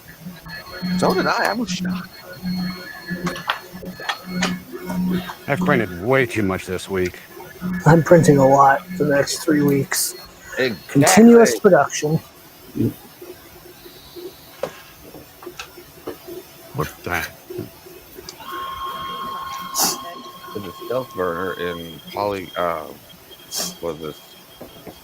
polycarbonate carbon fiber. Ooh. So Tim, what's your live stream tomorrow going to be about? You're going to reprint, get that turtle going again? Well, I'll probably reassemble, put the hot end back on, rebuild the turtle. I've got put this one lane back in, get my stealth burner up and running again, and yeah, I'll see if I can start printing with it again. Yeah, that's the goal. I would like to know why your filament keeps breaking. Your polymaker constantly keeps breaking. Yeah, that's really weird, and I'm wondering if it's something in the path and it's bending too tight somewhere. So I'm going to investigate all that. So, but my first thing, as I say, was just to rebuild my hot end, rebuild that lane one, reprint it and rebuild it. I mean, and just see if I can figure out what's going on with it. So, yeah. Yeah, I got one more part coming from KD3D today that I ordered. It's a round screen with a xenomorph hot end. I'm rebuilding the Soval hot end because I got my box turtle done, which is like that, and I need to get the hot end done, get it working with the cutter, and then I can get the box turtle working with the SVO8. And I got something else, Carol. What's the problem you were having with your box turtle? Lane one, when I was rewinding, it was not keeping up. We tried all the different adjustments, so I figured there was just something going on. Maybe the axle was spinning in with that gear, or something. So I thought I'll just reprint it and rebuild it. What the heck?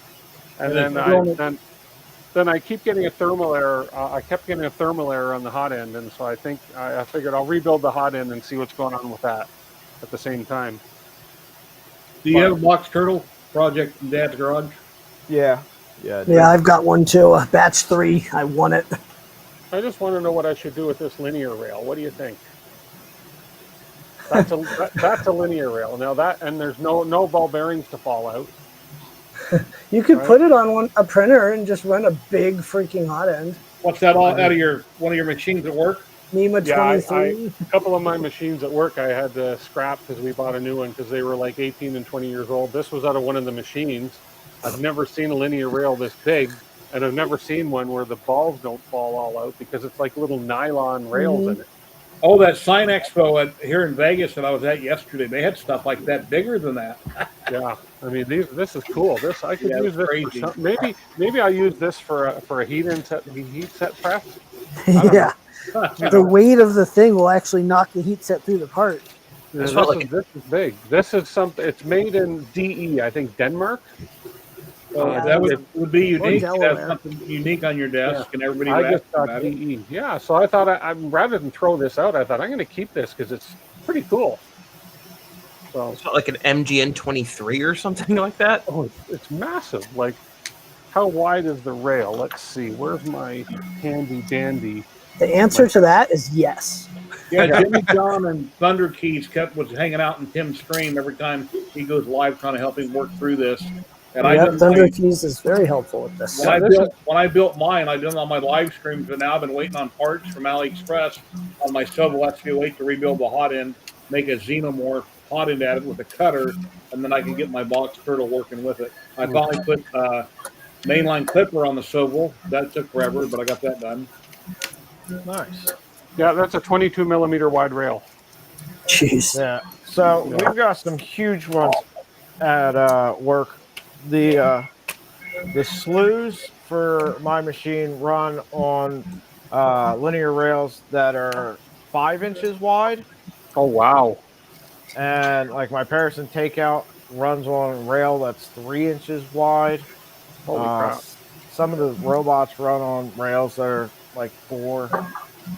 We've got some huge rails, like the linear bearing for the slew is bigger than an iPad. Holy crap! Got another maker dropping in. Let me see who it is. Dan Print UK. What's going on? You all right? Yo, how you doing? Yeah, not too bad. Nice to meet you. You lot.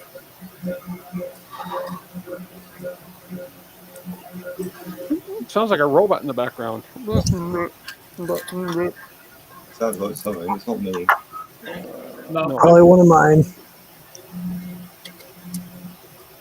So, Jerry, did you manage to get your SVO8 on mainline stripper? Pipper? Yeah, I finally got the main line going on it. It took a while, and I had a lot of problems, and Thunder Keys was dropping in offline on this. We finally got it up and going. And Well, I'm gonna hate to run, but I do have to eat lunch and do a million other things. So, all right, Justin. Well, I appreciate you coming on, and good to see you, Justin. whoever's going to be around at the event, watch for the live stream. Yeah, it's 3 weeks away. Drop in next week if you can, and we'll put you on a big screen, and you can talk all about it. I won't be able to next week, or the week after. I just too much to do. Christmas. 3 weeks out, I'm good. Now it's just mayhem till the event. So. Well, someday I'll get there. Maybe next year. I don't know, but one of these days I'll show up there. There you go. You have a great day. I really appreciate you coming on, and take care. See you, Justin. I'm going to follow his lead, and I'm going to head out too. All right. Well, thank you very much for coming on. I really appreciate it. Yeah, no problem. Thanks for having me. Have a great day, Clownhammer.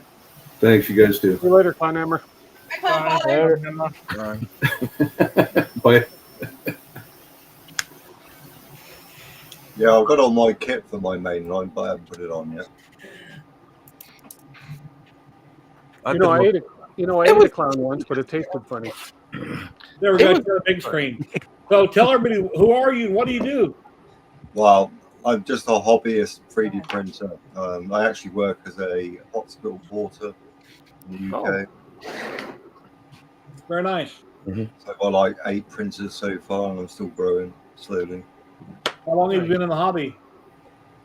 About 2.5 years now. Oh, nice. Cool. I bought an SVO8 probably 3 weeks ago. Major issues with it when I first got it. When I first got mine, it seemed like it took a few weeks before I got it to print right. It's like it had to break itself in, and then all of a sudden one day it was printing fine. But initially I was having nothing but headaches with it. And then it just got better by itself. My first time when I turned it on, it dug the nozzle into the bed. Same. A nice little circle on it, where it dug all the black off the bed. But it's working all right now. I've just bought the enclosure kit, which I'm waiting to come through. Uh-huh. But I got like 2 bamboos. I got the SV08, Quiddy +4, Adventure 5M Pro, and a Quiddy Tech Q1. Nice. I've added a fair few more, but I got rid of some of them. Ain't got the room for it.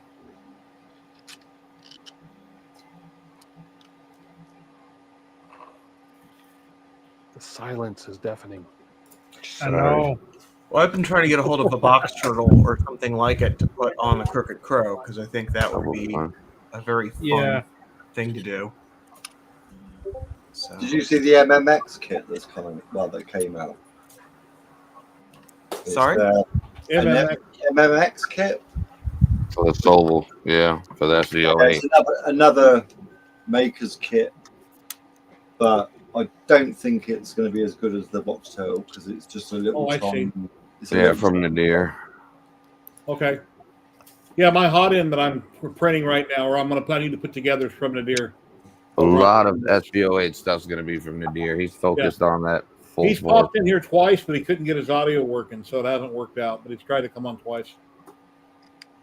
So all makers are always welcome to come in, like I say, to come on and hang out and chat. But a lot of people are really busy, and weekends are hard. You know, if you work during the week, a regular job, and then the weekends, you're limited time. And how many people want to just sit down and BS with other people? So it's kind of hard to do for a lot of people. But his kit actually it's not a bad size. If you haven't got much room for a, like a proper AMS system, it's ideal.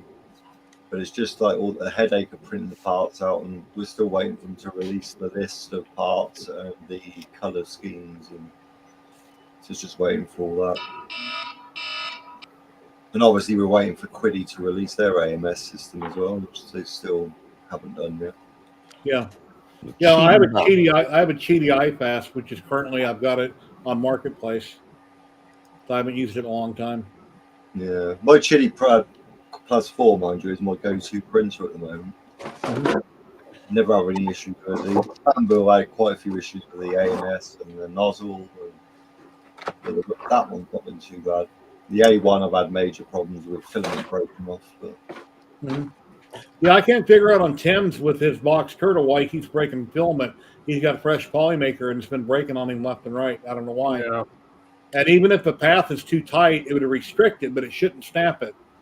And then he thought it was ramming the nozzle, and that might have been causing the problem. Maybe that did you ever determine if that was what might have been breaking it or not? I think that might have been part of the issue. Yes. So, but we will find out once I get this all back together. That'll be the next thing I investigate if it's still happening. What printer are you working on there? Projects in Dad's garage?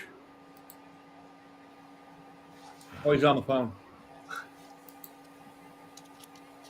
We'll come back to him in a minute. I'm waiting on parts for 2 of the little lettuce feeders. I made the fatal mistake of ordering off of AliExpress at this time. What exactly is that lettuce feeder? I heard about it, and it was an April Fool's Day joke that it turned into something, but what does it actually do? It's just another MNU. Okay. It literally is. It's pretty much it's like the Pico feeder or just about any of the smaller, single box units. Okay. Because I've been watching what is it, Armored Turtle 3D? He's been building one. Yep. Yeah. Good old Dave. Yeah, I saw it released, and I'm like, okay, I want to build one just to see if I can, get it to work on the various enders. Plus, I want to make it work on this Flash Forge. Yeah. I love my Flash Forge. Yeah, the box turtle was a lot of work. It's been a fun project, but it comes with like 1 million parts, and a lot of people are like, well, damn, $300. But yeah, but if you have to source all the parts yourself, you're gonna have to buy a lot of stuff in bulk, and you'll probably spend a lot more money. But there's just so many things. No, the parts for the little lettuce feeder aren't expensive. I bought enough for 2 of them, and it was like $50-$60, something like that. And then I ordered some extra stuff for other projects that I want to do. But it's been 3 weeks, and they still haven't shipped. And then the 2 guys that developed that other thing where you can put 2 rolls of filament, one runs out, the second roll catches up and feeds. Oh yeah, that thing Get too. to Yeah. Well, that's pretty ingenious. There's a bunch It of like is. box feeder too. Bastard. I think everyone's dabbling in it at the moment. Hey, Skull Army, how you doing today? Eddie Ruckspin, hello. Okay. I need a heat insert. Where's my plate? There's my plate. Sorry. I contacted Captain Chief Kirk. about their +4, or not the +4, but what's that, Rob? Oh, I'm so sorry. I didn't mean to interrupt. Captain Kern makes. I didn't. You didn't interrupt me. Oh, okay, cool.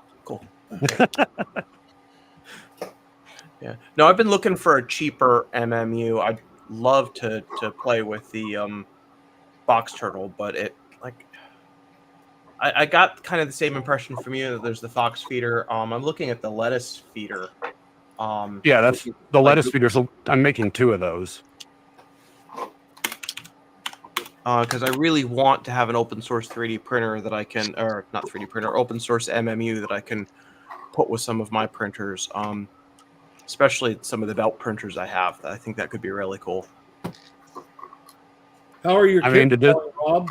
How are your kits doing? Oh, I'm sorry.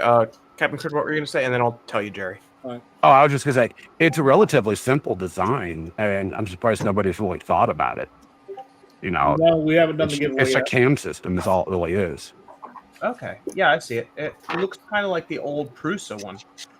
Yeah.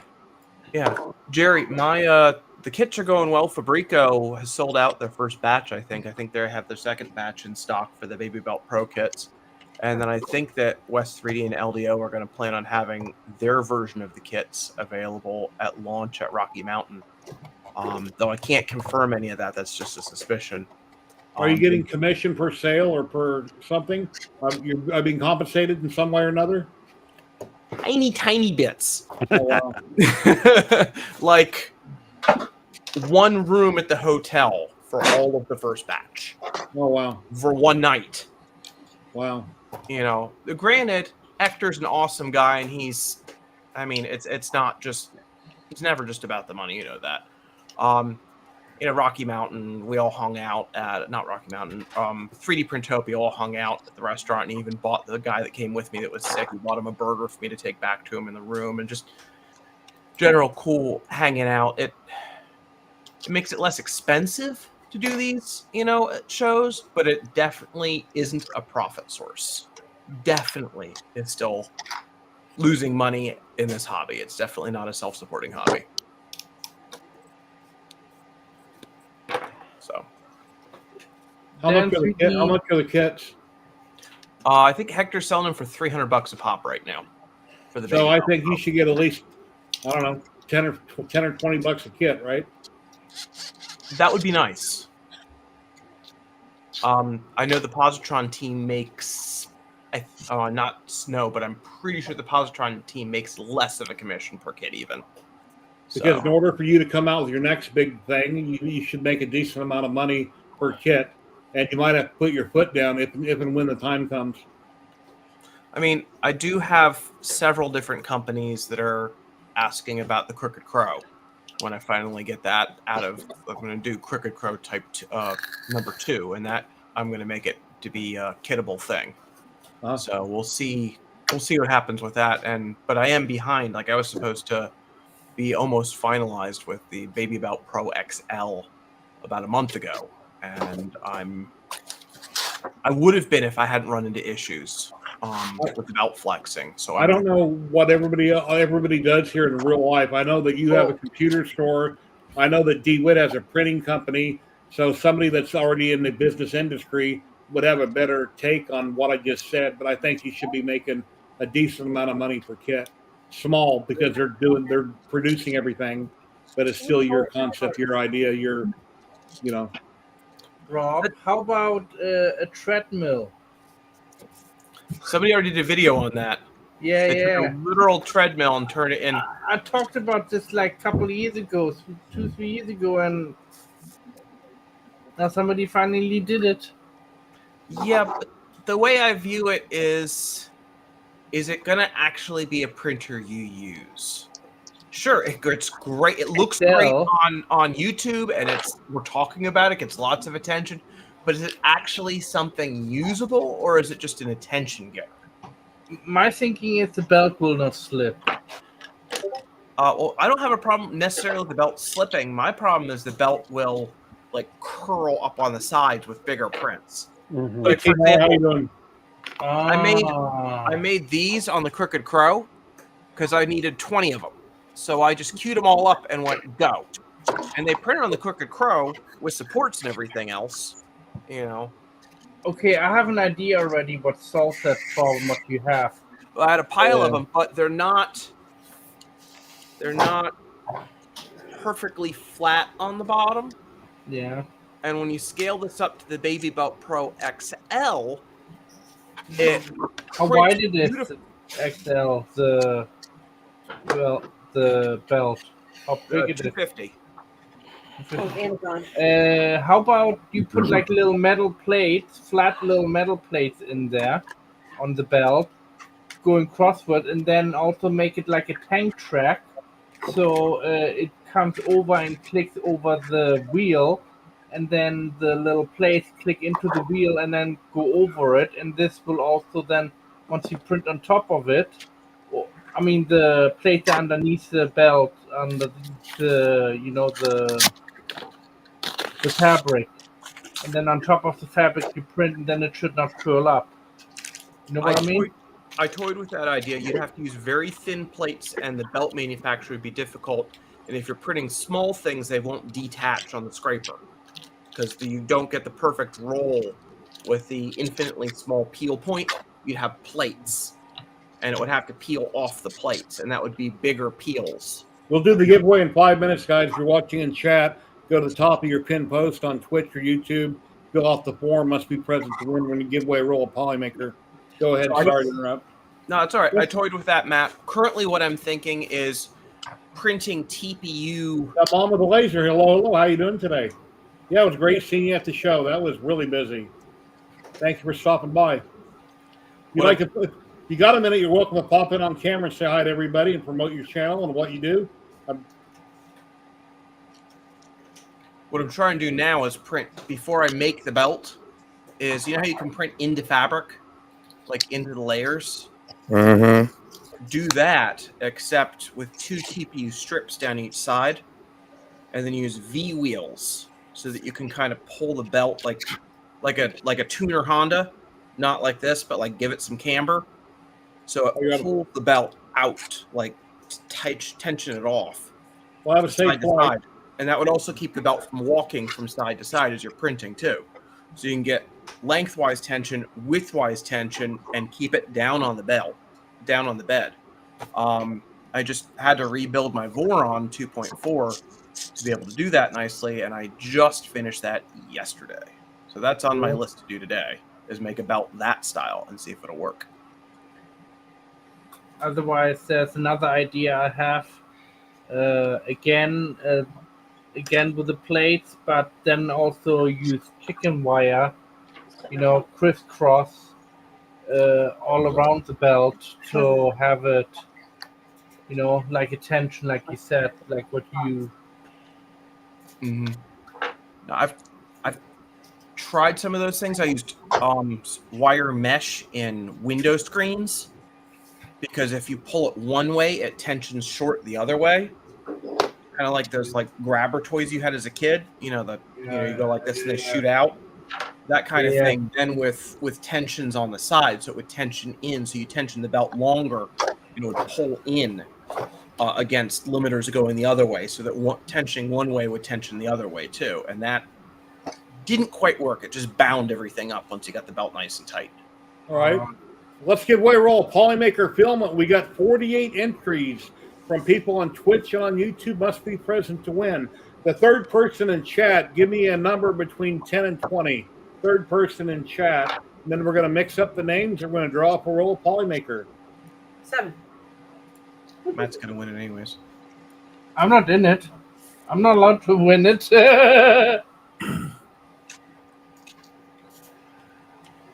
I'm banned.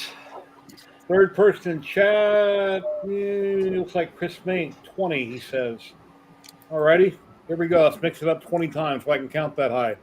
1, 2, 3, 4, 5, 6, 7, 8, 9, 10, 11, 12, 13, 14, 15, 16, 17, 18, 19, and 20. Good luck, everybody. And here we go. 5, 4, 3, 2, 1. Who's it going to be? Me. It's gonna be me. I'm just gonna call it rigged. Yeah. Yep, calling it rigged now. Mr. Rigged, you're the winner. Move. Don't hunt. Still moving. There it goes. Don Hunt. Congratulations, Don Hunt. Say something in chat. You won a roll of Polymaker Filament. I don't recognize the name.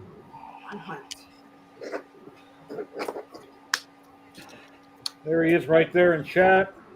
Here, here's my email in chat. Shoot me an email, and I'll send you back the link with the code. Congratulations. Congratulations. Let me find my email.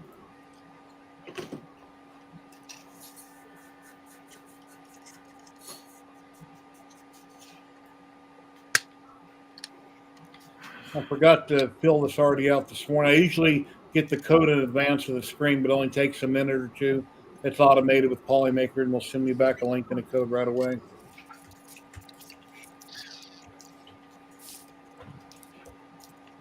And after many, many years of trying, I just went over 7,000 subs the other day. Nice. Yay! Congratulations, Jerry. I wish it was 10 or 20, but it is what it is, but I appreciate it. You'll get there. Thank you. Well, I'll tell you, you don't want to grow the way I ended up growing. There you go. And the cliffhanger is? We're waiting. Bated breath. Bated breath? You have to lose a daughter. What? So the biggest reason that I gained so many followers on all of my social medias was because a guy named Hein Penguin pulled a clip out of one of my lives where he donated some money to me. And he's made that into a viral video. It's gone viral with over 100 million views. Oh, wow. How many subs do you have on YouTube? There's 12,600 on YouTube, 75,000 on Twitch. Wow. 50-some thousand on Instagram, 29,000 on TikTok. Congrats. Yeah, and it keeps going. Wow. Because he keeps republishing the video. Awesome. I wish Well, it's really not, because it took the death of my daughter for that to happen. Oh, wow. Sorry to hear that. It was in you know, I've told people before, it's like I love the fact that, you know, people have followed me and everything. I just wish it was from a different purpose instead of sympathy follows. Oh, yeah. Because it's really hard to turn around and make active communities with sympathy follows. Mm-hmm. Yeah. Huh.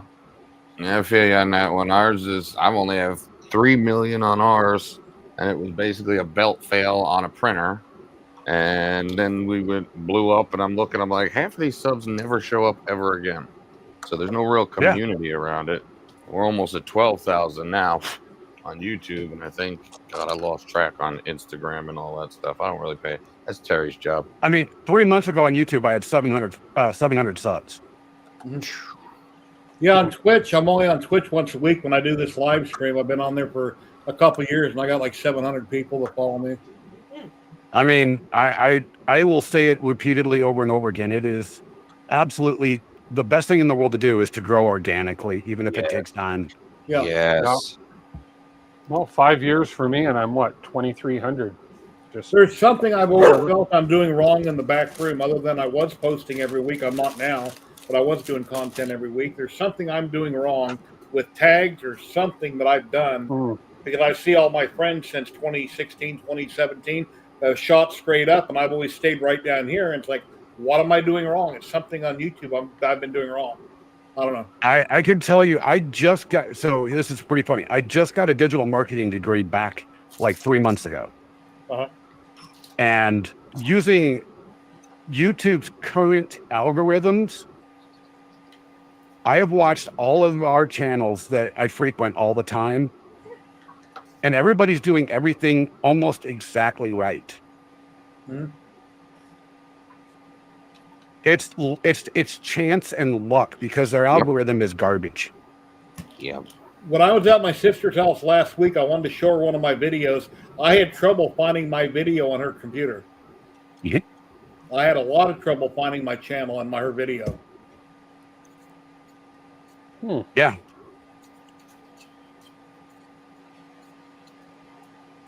And what's ridiculous is like on my channel, I see in my shorts feed, I see mostly my own shorts.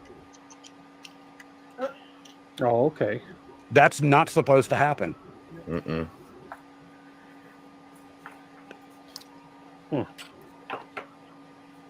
If I want to go watch shorts about a specific piece of content, then I have to actually, you have to go search for it.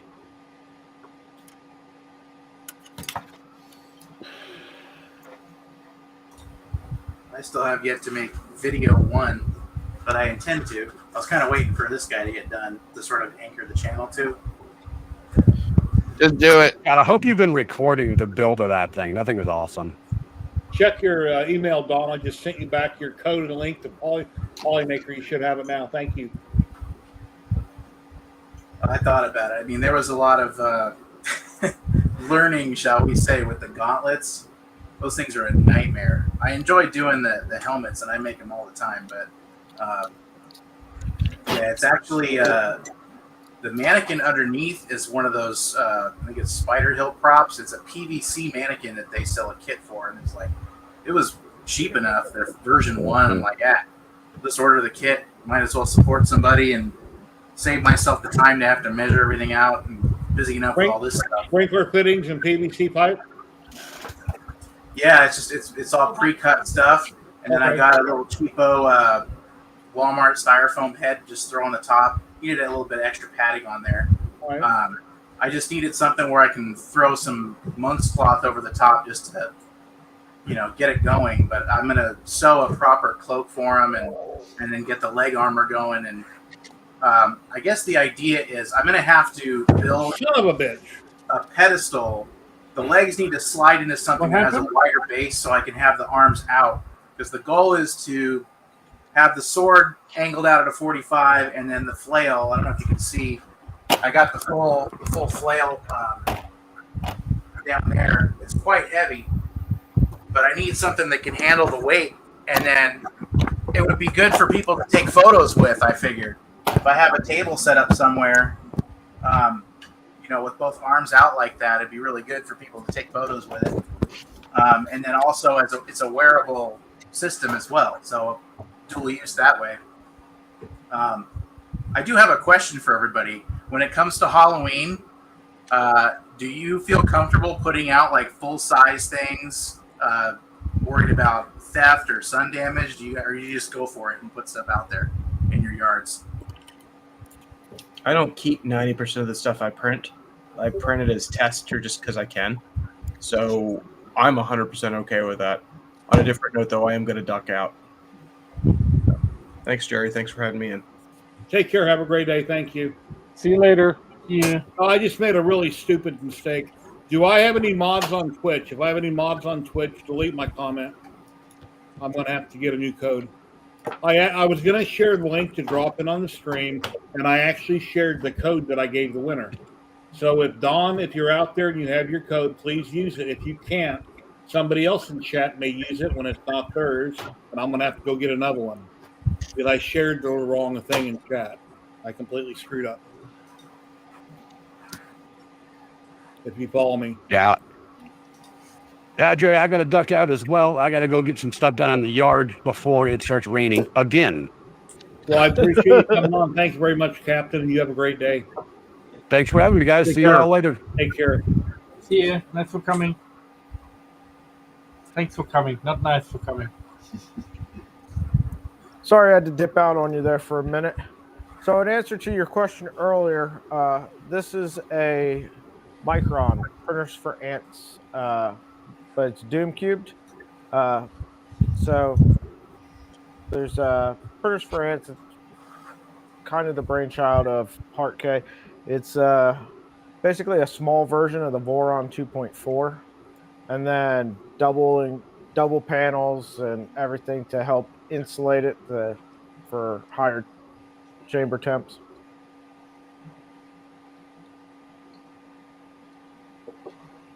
Very nice. Right, Jerry, I'm going to go as well. Thanks for having me on. Thank you for coming on, Dan. I really appreciate it. I'll see you next week. Take care. Do I have any mods in Twitch watching right now? I can't seem to edit my own comments.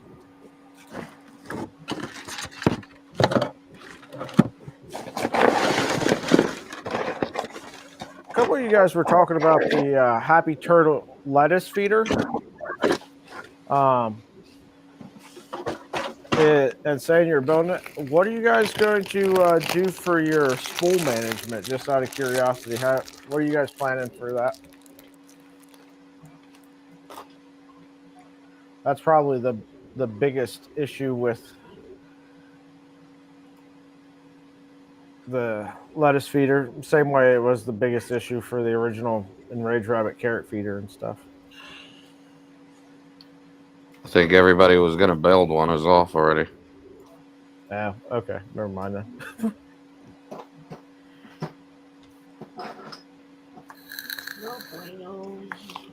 Yeah, I'm trying to figure it out, Kegel. Trying to get this fixed. Filament pass not smooth.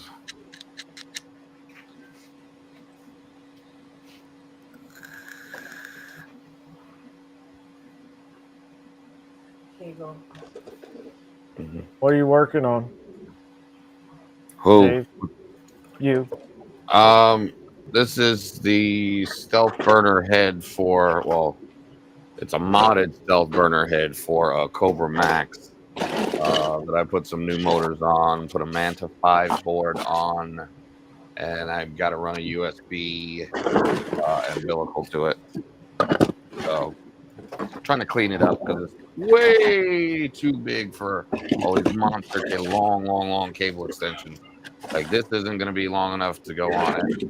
So I definitely need to have an EBB. Don Hunt, did the code work for you? You were able to place the order? So he said code submitted, so I hope he's able to place the order. That I really royally screwed that up, and I really feel bad about it. I did that about a month ago because I go to my email, I copy the over, then when I go to the winner, I copy and paste in the email their code and the link, and then I accidentally posted it in chat. I feel really stupid. That happens. So I tell you what, for the last couple months, I've kind of ventured out of my normal circle and started watching a couple of you guys that are on chat and on stream and some others, and being kind of isolated from the very beginning and doing 3D printing and just like the Voron sphere. It's really cool to see what some of you guys are doing. Well, thank you.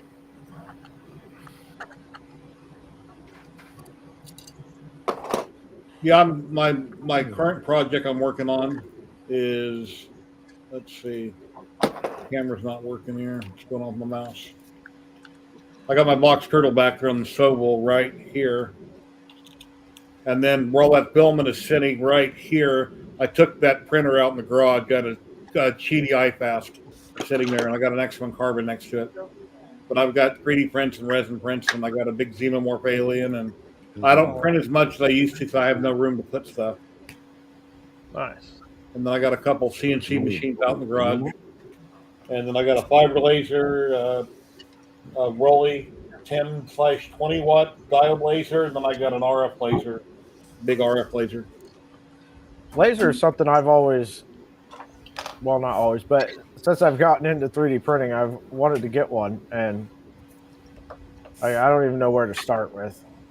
Seems like to cut what I want to cut, I'd end up having to spend so much money, and I'm just like, no.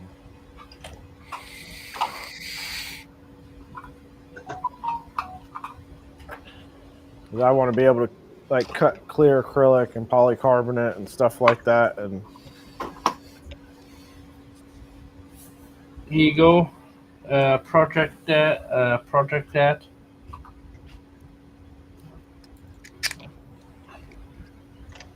Oh, that's pretty cool. FantaCon. Wanna Fanta. That's cool. What'd you make that out of? Did you like 3D print it as like a lithophane? Yeah, it's a lithophane. It's called tattoo lithophane. Actually, this one is very dusty on top. Because it's been on my shelf for quite a long time, and yeah, all you need to do is put a light underneath. And, That's pretty cool. I made this one over 3-4 years ago. Hey, Tripod, how you doing? Tripod. Hey, John. That's what I'm known for, lithophanes. I helped a lot of people out in Luban and other areas. How do I make somebody a mod on Twitch? I don't seem to know how to do that either. I used to have a lot of mods on here. I was going to make Kegel a mod, and I don't. I've never made a lithophane, however you pronounce it. I've never made one. No. Lithophane. If you're interested, I'll give you a few pointers, and they're very easy. On the bamboo. Why you gotta say that, man? We don't like bamboo. What's the name of that program, Matt, that people use for making lithophanes? It makes it real simple. Luban.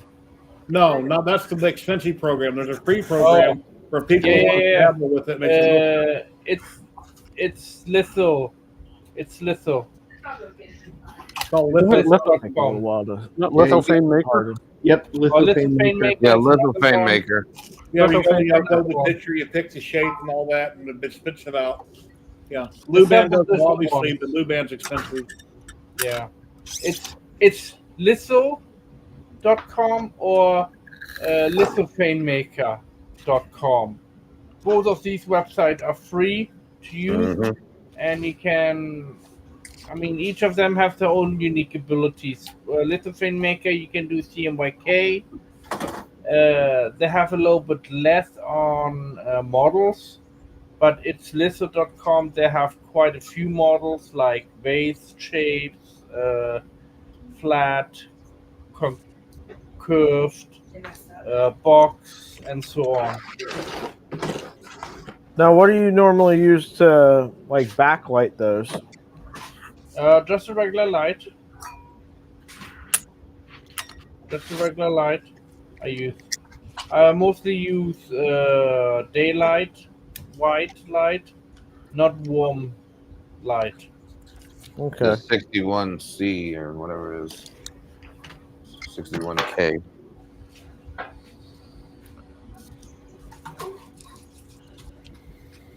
And on a normal printer like a G-Tech or an Ender type of machine, you have to print it very slowly, the lithophane.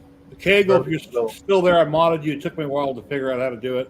If you go up top and delete that comment, I'd appreciate it. And I'll just leave you a mod.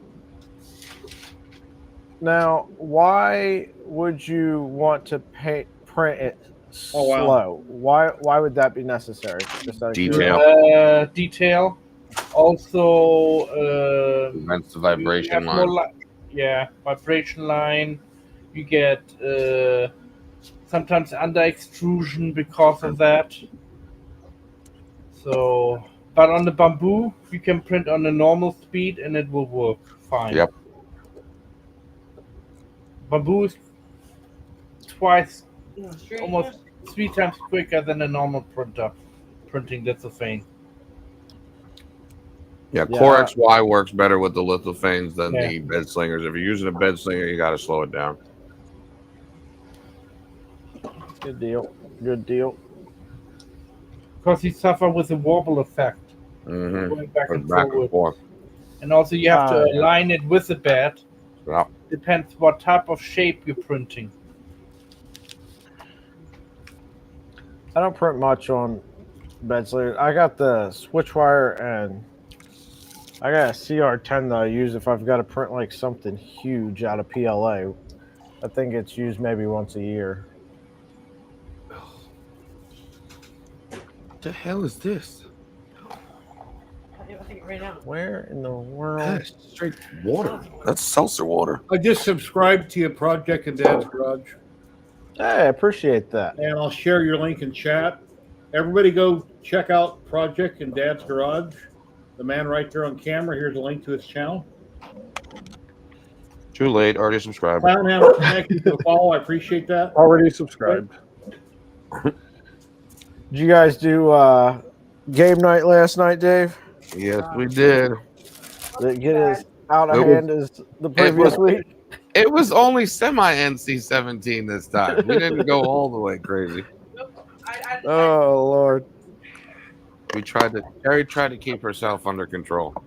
I was not prepared, so I caught bits and pieces of them every once in a while on my way to work, and so it'd normally be around 10 o'clock. So apparently that's when you guys just start, and it gets progressively crazier as the night goes on. Man. Hey, it's a late night stream. We were Ladies and gentlemen, we've got Scott from the Edge of 3D. Scott. What's up, Scott? Hey, Scott. Hey, What's going on, everybody? How you doing? Well, let's see.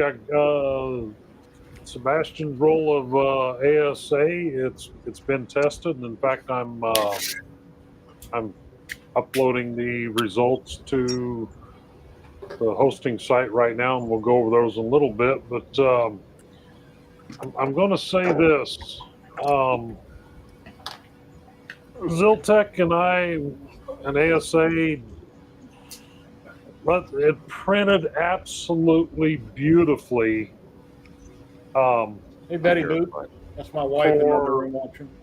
Many of the items, like these right here, I mean, just beautiful, absolutely beautiful prints. And then I tried to print the pieces that use for, testing layer adhesion, and every single one of them got to that height right there and failed. Almost half a roll of filament. Sometimes we got these. Here was an attempt because Ziltech suggested I print without the fan. Wow. there was printing without the fan. Isn't that wonderful? So finally, what I ended up having to do is I took the models and I did everything normal to this point right here. And then in the slicer, I split the model in two right there. And I did a separate process for the top half and just slowed it way down, kicked the fan up on high, and no more problems. So it was a learning curve with this Ziltech filament to get it to print properly. But this one right here, I think I'm going to keep this. This is going to be my Ziltech Vinci.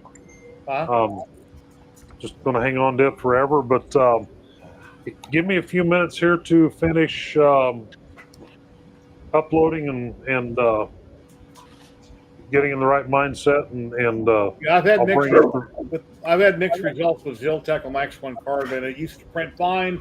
Then all of a sudden, I had a whole bunch of it that wasn't printing right, and clogging and jamming, and I try to stick with Polymaker, but sometimes it works great, and sometimes it didn't. But Polymaker, no clogs, Jerry, no jams. Printed on an old Mercury 1 that I put inside of a tent. Printed on the V0, the V2.4. Tried printing them on the V0, the K1, and finally the K1's one where I did finally get these pieces to print. But outside of just the trouble with the really tall prints, and what it was is is on the, when it gets to printing up here in this area here on these overhangs, these little edges out here will start to curl up, and the nozzle catches those. And of course, you know, that's a lot of leverage on the build plate and not a big spot for it to be stuck down. So it pops one loose. Well, I print these in groups of 5, so then the whole damn thing's gone. But so and then with some of the testing on the tensile testing, I got some interesting results. Here's one that wouldn't break. It just stretched. It got to a point where it yielded and it just started stretching right here. You can kind of see right there where it just started to stretch. Didn't actually break. And then this one was a weird break where it, come on camera, where it tore. It didn't break, it tore, but some of the lines continued to stretch. But I'll get the results finished uploading here. I'm working on that. And I had a semicolon someplace wrong in my code and just crashed the entire damn site. So I've got to go back and fix that, and then I'll have you put it on big screen again if I get that done before you're done today, and we'll see the results. But I will say that it was an outstanding one where that's beautiful, Matt. Wow. Is that out of the colored paper printer, or is that CMYK? That's with paper. Okay. Oh. That one's done with paper. You can see it inside. Beautiful. Yeah. Thanks. Hey, Scott, I got a question for you. Get something to eat. Sure. What is it, Dan? Thank you, sir.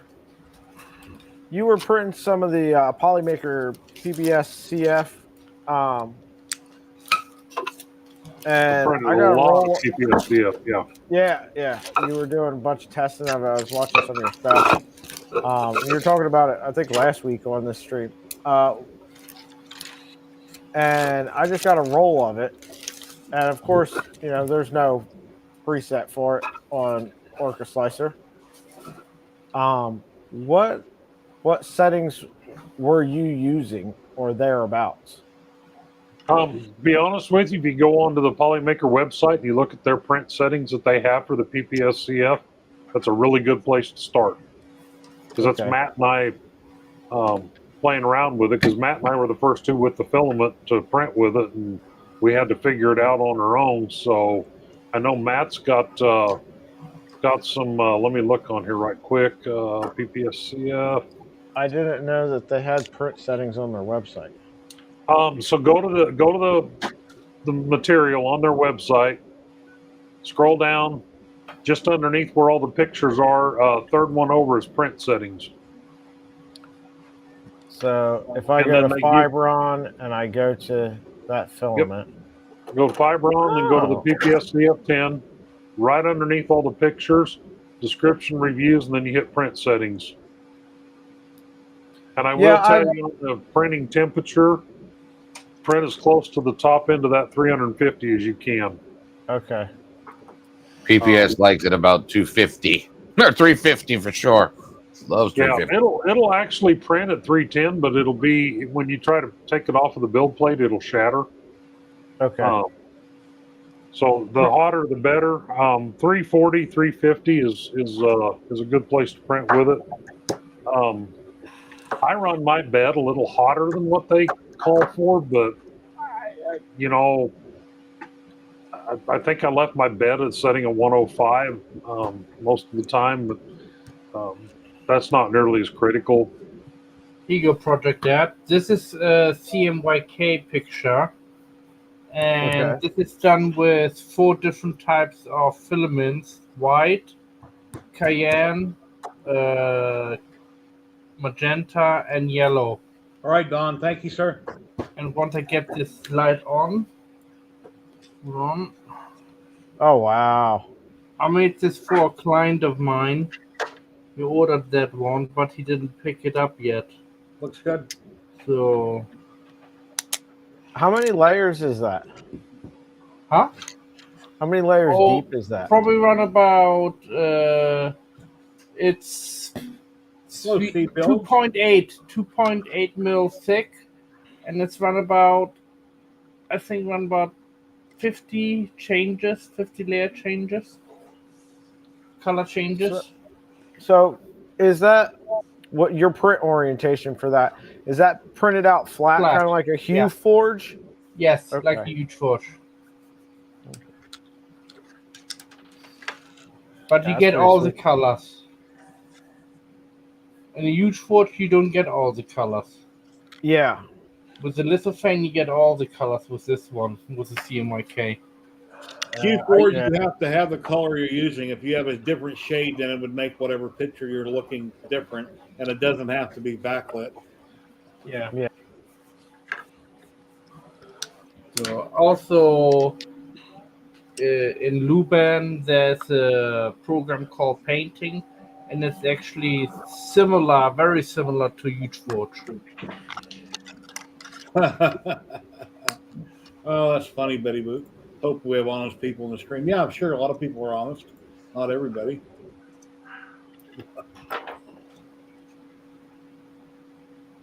I just shouldn't have done it, and I did, and I'm sorry. And Don got his filament, so that's all good now. What'd you do now, Jerry? I shared out the Polymaker code again, accidentally in chat. The winner won, and I emailed him the code and the link. And then when I went to share out the chat studio link to drop in, I forgot the last thing I had copied and pasted was that link to him. So I threw it in chat on accident. So anybody could have beat him to the punch and went and used it. But it's taken care of, so it's all done now. And then I'd have to go out and get another code because I accidentally screwed up on the first one. But it all worked out for better. I'm sure if you message Joel right quick and told him you screwed up and gave away an extra roll of filament, he'll probably give you an extra code right quick. Yeah, I If can do not, two. I can give you 1 or 2 codes. Yeah, I can do two. I can do 2 a week live stream, but I only stream once a week. So when I was doing the box turtley, I was allowed to give away a second roll. I've got a whole stack of codes to give away filament, and I haven't given away any. So, I mean, I've given away a ton, but locally, anyway, I'm going to transition over here. I think I have this working now, where we can compare. What? Let's see. Let's go Polymaker ASA Black and Ziltech ASA Black. Yeah, it's working now.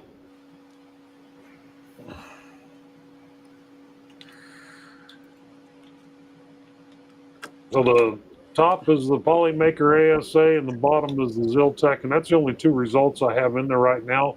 Right there behind me is I'm printing Creality ASA, their Super ASA to see what it is. But so x-axis, the yield point where it yields, peaks out before it starts to yield. 158 kilograms on Ziltech, 178 on Polymaker. The yield point, Polymaker yielded just a tiny bit sooner than Ziltech, but honestly, if you can tell the difference between 3.12 and 3.17, you're better than I am. The break point where it finally broke, Polymaker stretched further before it finally broke. Ziltech didn't stretch as far, so Ziltech went from 3.17 where it started to yield to 3.44 where it broke. Layer adhesion, Ziltech sucked. And that's the print that I was having all the trouble with. So I'm not leaving this as gospel. I'm going to reprint and retest the layer adhesions and do at least 10 more samples, 5 from 2 different printers, and see if the results stay the same or if they change any. Threaded directly into the material. Polymaker held on better than Ziltech, 46 kilograms versus 34. Heat sets, Polymaker did better there, 104 kilograms versus 94 for the Ziltech. And then the IZOD shock test, Ziltech did better there, 53 versus 46 for Polymaker. So that's, let me throw a black ABS up here just to you know, the Ziltex ABS results were closer on a lot of things to Polymaker's Ziltex ASA was closer to Polymaker's ABS. You see that there. Like, you know, it actually performed more like Polymaker's ABS than it did the Polymaker's ASA. And they say I've got a whole bunch of ASA I'm testing. I just finished printing a entire batch of test eSun. Joe's got a question for you. Do you dry it before you test it, or just straight out of the bag? Went right into the dryer. Went right into the dryer and dried for 24 hours. And I will say that with the Ziltech, even 24 hours in the Polymaker Poly Dryer, it was still showing around 22% moisture. So my annealing oven is busy right now. In fact, it just finished annealing some PA 612, and it's got PA 12 going in it tonight. That's going to be in there for another 16 hours, and then I will probably throw some ASA in there to dry for 24 hours, but I can't dry ASA in there while I'm annealing nylon materials, or I'll just have a giant melted spool of goo. So, Dave and Terry, you guys are going to Rocky Mountain, right? Yep, we'll be there. Can you take that little blue bust of me with you and put it on your table to show off? Sure will. I'd appreciate it. He watches over us. So many people comment, go, hey, I know that guy. Like he watches over us. He's our It's like Jerry couldn't be here, so he took his hand. Hey, Scott, one more question for you. Big Bad Joe, if you look right there, everything I prints out of a dryer. Like the K1 back here, everything prints out of a dryer. That's the only spool holder for that printer. The Voron there, the old 0G / now it's kind of an Ender 5 0G. The Voron prints out of a Polymaker poly dryer box as well, but it also has the inline filament driver from Thorson 3D on it, so I can actually really dry it as it's printing or melt it in two.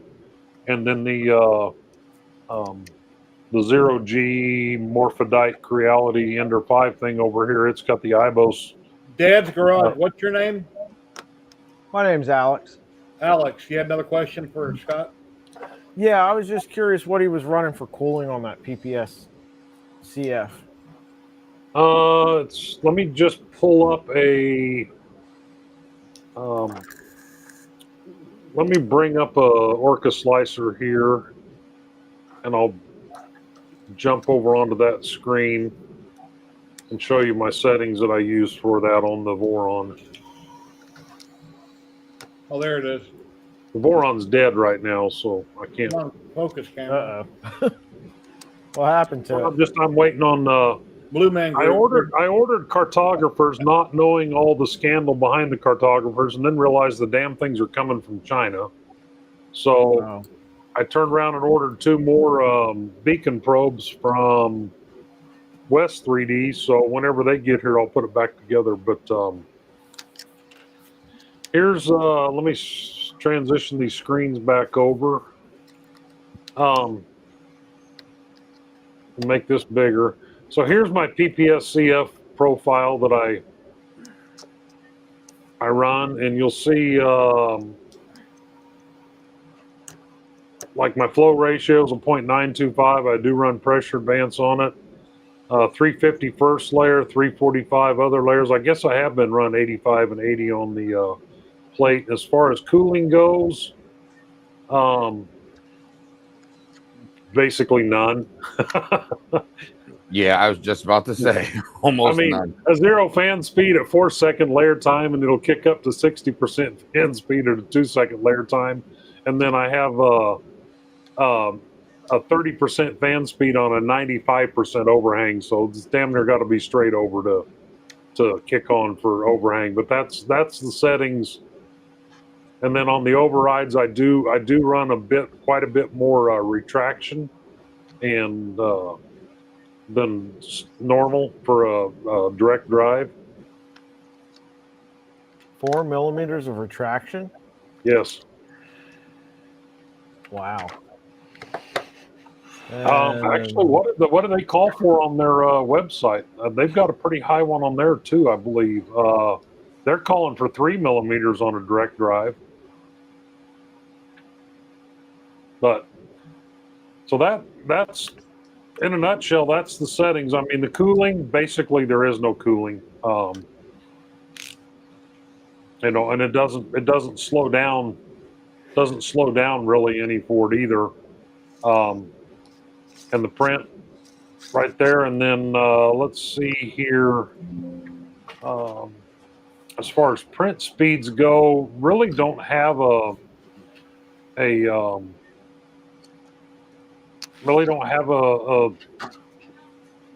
preset for anything different on print speeds. So basically run the same print speeds. Okay. So hopefully that answered your question. It did. And if you get it right, you can print one of these and you can really upset people because you can hold this really close to your mic and then Jerry will boot me out of the screen. See? Yep. Love that. Even the non-carbon version sounds like that too. Oh yeah. Yeah, any PPS sounds like that. It doesn't have to have carbon fiber in it. So yep. Yeah, but I have come across a material. It's not on the results aren't up yet. I do everything. It's handwritten when I do these tests. I'll be right back. We do injection molding of PPA at work, but I've never worked with PPS at all. Well, I found a material that I found a PET material that will give that PPS a run for its money on just about every matrix. On a PET, non-glass Yes, filled, non-carbon fiber. PET carbon fiber. Okay, it's not Soriatec, is it? Yes, it is. How did I know? That is some badass material, man. Badass stuff. How did I know? It's got some ridiculous x-axis. It is. He's right. Strength. It's got some ridiculous layer adhesion, heat sets, and then ISO testing. That's where it falls right in line with it falls right in line with the other really hard stuff when it comes to the ISO test. It's pretty brittle, but and I haven't done any heat testing with it yet to see how it compares. But oh yeah, it's brittle shit. Brittle It's hard to feed into a feed into a curvy nozzle or a curvy Bowden tube without it breaking. I had it running out of the dry box on a long PTFE tube going in, and I had to shorten it up because when it hit that bend, it kept snapping on me. And I run it off of the Q1 Pro. So I run it on my 2.4 where I have that inline filament dryer. When I crank that inline filament dryer up to about 140 degrees Celsius, so it heats the filament as it goes through the filament dryer, and then it stays hot. Basically preheats it, so it makes it get to the tool head a lot better. But yeah, it's brittle just like PPS when you're trying to feed it in through. If you got like my V0, the little short curve on it, not a chance. Not a chance. You're not printing PPS or PET carbon Soriatec PET carbon fiber on those.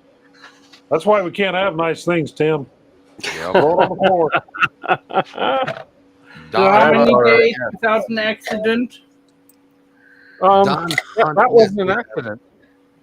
Have printed in Copi. The Copi is brittle. It doesn't have great layer adhesion. It's very beautiful aesthetically. It has more of a vibrant color, but it sticks like nothing else. It also does not combine with other PLAs. It's not even a PLA. You got to treat it like its own filament. Yeah, I've I got actually kind of like to use it as a support material. Support material, yes. For PLA. It comes I've got clean a off. couple of them. I've got a couple of them here to test. I have not got around to it yet. Let me try and get my phone connected up here, and when Jerry comes back, and I'll show you another video. I don't typically do slow motion recording of the heat set testing because it's anticlimactic. It pulls and then nothing happens. You can't see it. I mean, you watch it, it moves, and that's it. It's done. But I had a material last week that was exploding when it was doing the heat set pulls. It was leaving with explosive results. I don't need my Stream Deck online right now, so I can steal that. Yeah, I went and checked the mail. I thought my package from KB3D would be here, but it's not here yet. My stuff from KB3D came just a little bit ago. See, Jerry? First time I ever ordered from. See? My package from KB3D showed up just a little while ago. Got the little KB3D sticker right there. So yours should be there any minute, Jerry. Mine's here. Yep. Gotta go, Jerry. Take care, Tim. We'll see you tomorrow afternoon. What time? Pacific? 5 o'clock Mountain Time. Yep. Awesome. We're going to it's Maria's birthday today, so we're going to the keg for some nice dinner. I got to go to my son's in the morning, install a faucet in his kitchen, but I should be home in time to mod your stream. Okay, appreciate it. Thanks. Talk to you guys all later. Take care. Have a great day. Yeah. Oh, by the way, Joel had his birthday a couple days ago. Who? Joel. Joel. Maker. Oh, okay. Yeah, I wish him Joel. on Facebook, I wish him a happy birthday. Well, happy birthday. Happy birthday, Joel. Happy If you're watching. I've got a clear filament path. Okay, Jerry.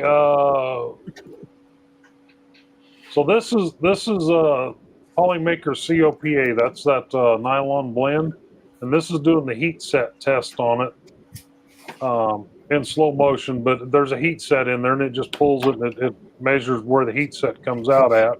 But this doesn't just pull out. Here you go.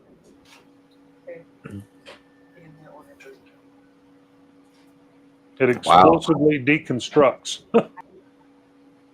I've never had any other material do that with heat sets, but all 5 samples of the COPA that wasn't annealed didn't do that. It just pulled out. But the 5 samples that were annealed, they all exploded like that. Very brittle. You need like a high frame camera or something for this. Well, I mean, I'm already doing a pretty high frame rate here, Matt. Really? How high? I mean, just. This is like 200 frames per second. So damn, that's fast. That's an explosion. Wow. So you got to realize this is slowed way down. So because it's filming in slow motion. So then yeah, you're talking less than half a second explosion. That's a. Oh yeah. If it's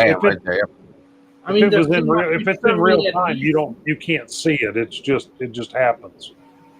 But that thing goes at least. Wow. You got a shard that came flying off there too. Yeah. It looks like. Oh, their shards came off there, went everywhere. I normally don't wear safety glasses when I'm doing the heat set pulls like this, but I put them on after the first one of these exploded. And I thought, well, that's just a one-off. And then the second one exploded. So the last 3, I went ahead and recorded them. But there's one of them. Let's see here. Here's another one.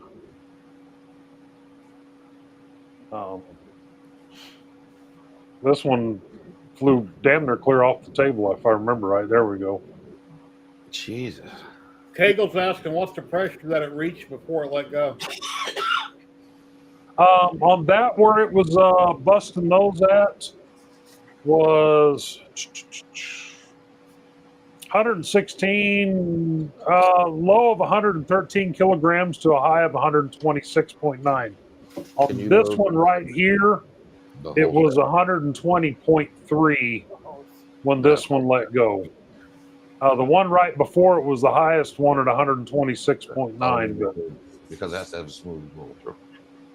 but yeah, there you go. That's never had that happen before with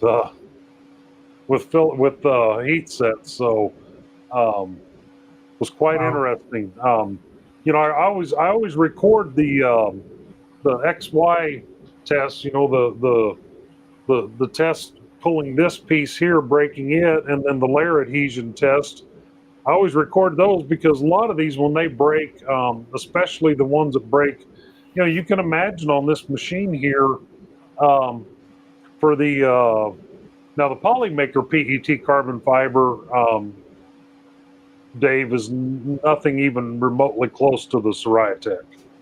Other than having the same name, they're not even comparable. The Polymaker PET carbon fiber performed more like what I was expecting to see, but the Soriatech stuff, that is some badass material. But you can imagine on that machine right here, when it's up there, let's see, the highest one on this page here, 380.5 kilograms of force is where it was at before it broke. You know, that's a pretty violent break when that happens. Yeah, Captain, So- I think Joel, Meet the Makers, some of those are pre-recorded, but not all of them. Because I was asked to fill in about a month ago on Discord, but I didn't see the message till like 3 or 4 days later because somebody had canceled on Joel, and he messaged me right back if I would pre-tape his next show, Meet the Maker, and then I could be on it, but I didn't see the message. And I said, well, next time contact me on Facebook, because I always have Facebook open on my computer, and since I'm retired, I'm at my computer almost all day long doing something or in my hobby room, so I see my messages. Discord I open up occasionally, a couple times a week. So, but I don't think they're all pre-taped though for that segment. I think Joel's only done 1 or 2 pre-recorded ones, and that's when he's going to have something else where he was traveling or something. All the rest of those are done live in real time. Yeah. I know when I've been on it, it's live as it's happening. So. Yeah.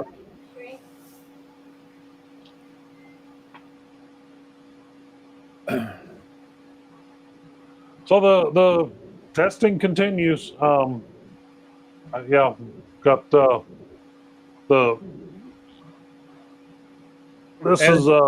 this is Creality PPS here that just came off the K1 and pretty nice looking print. That's their what the hell do they call it? They high performance ASA. Yeah, HP series high performance ASA. So we'll see how well it really does. In fact, let's give me a minute here to get a camera in position, and we'll break a Creality and break a eSun just to see how they do.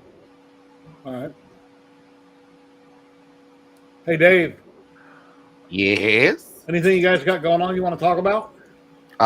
Tonight we're going over the Flash Forge 5M and a couple other beginner printers. It's a mod and chill night tonight. No bugs today. All right.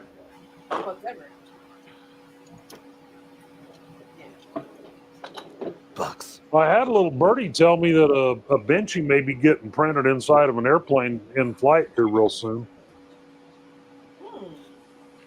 Who's printing on planes? I'm telling Nomad. Oh, Nomad's well aware of it. Well, private plane, you can do whatever you want on a private plane. No, Jerry, you can't necessarily do whatever you want on a private plane. And hopefully it's not a pop. Kind of like in your private car. You can do whatever you want until you get caught.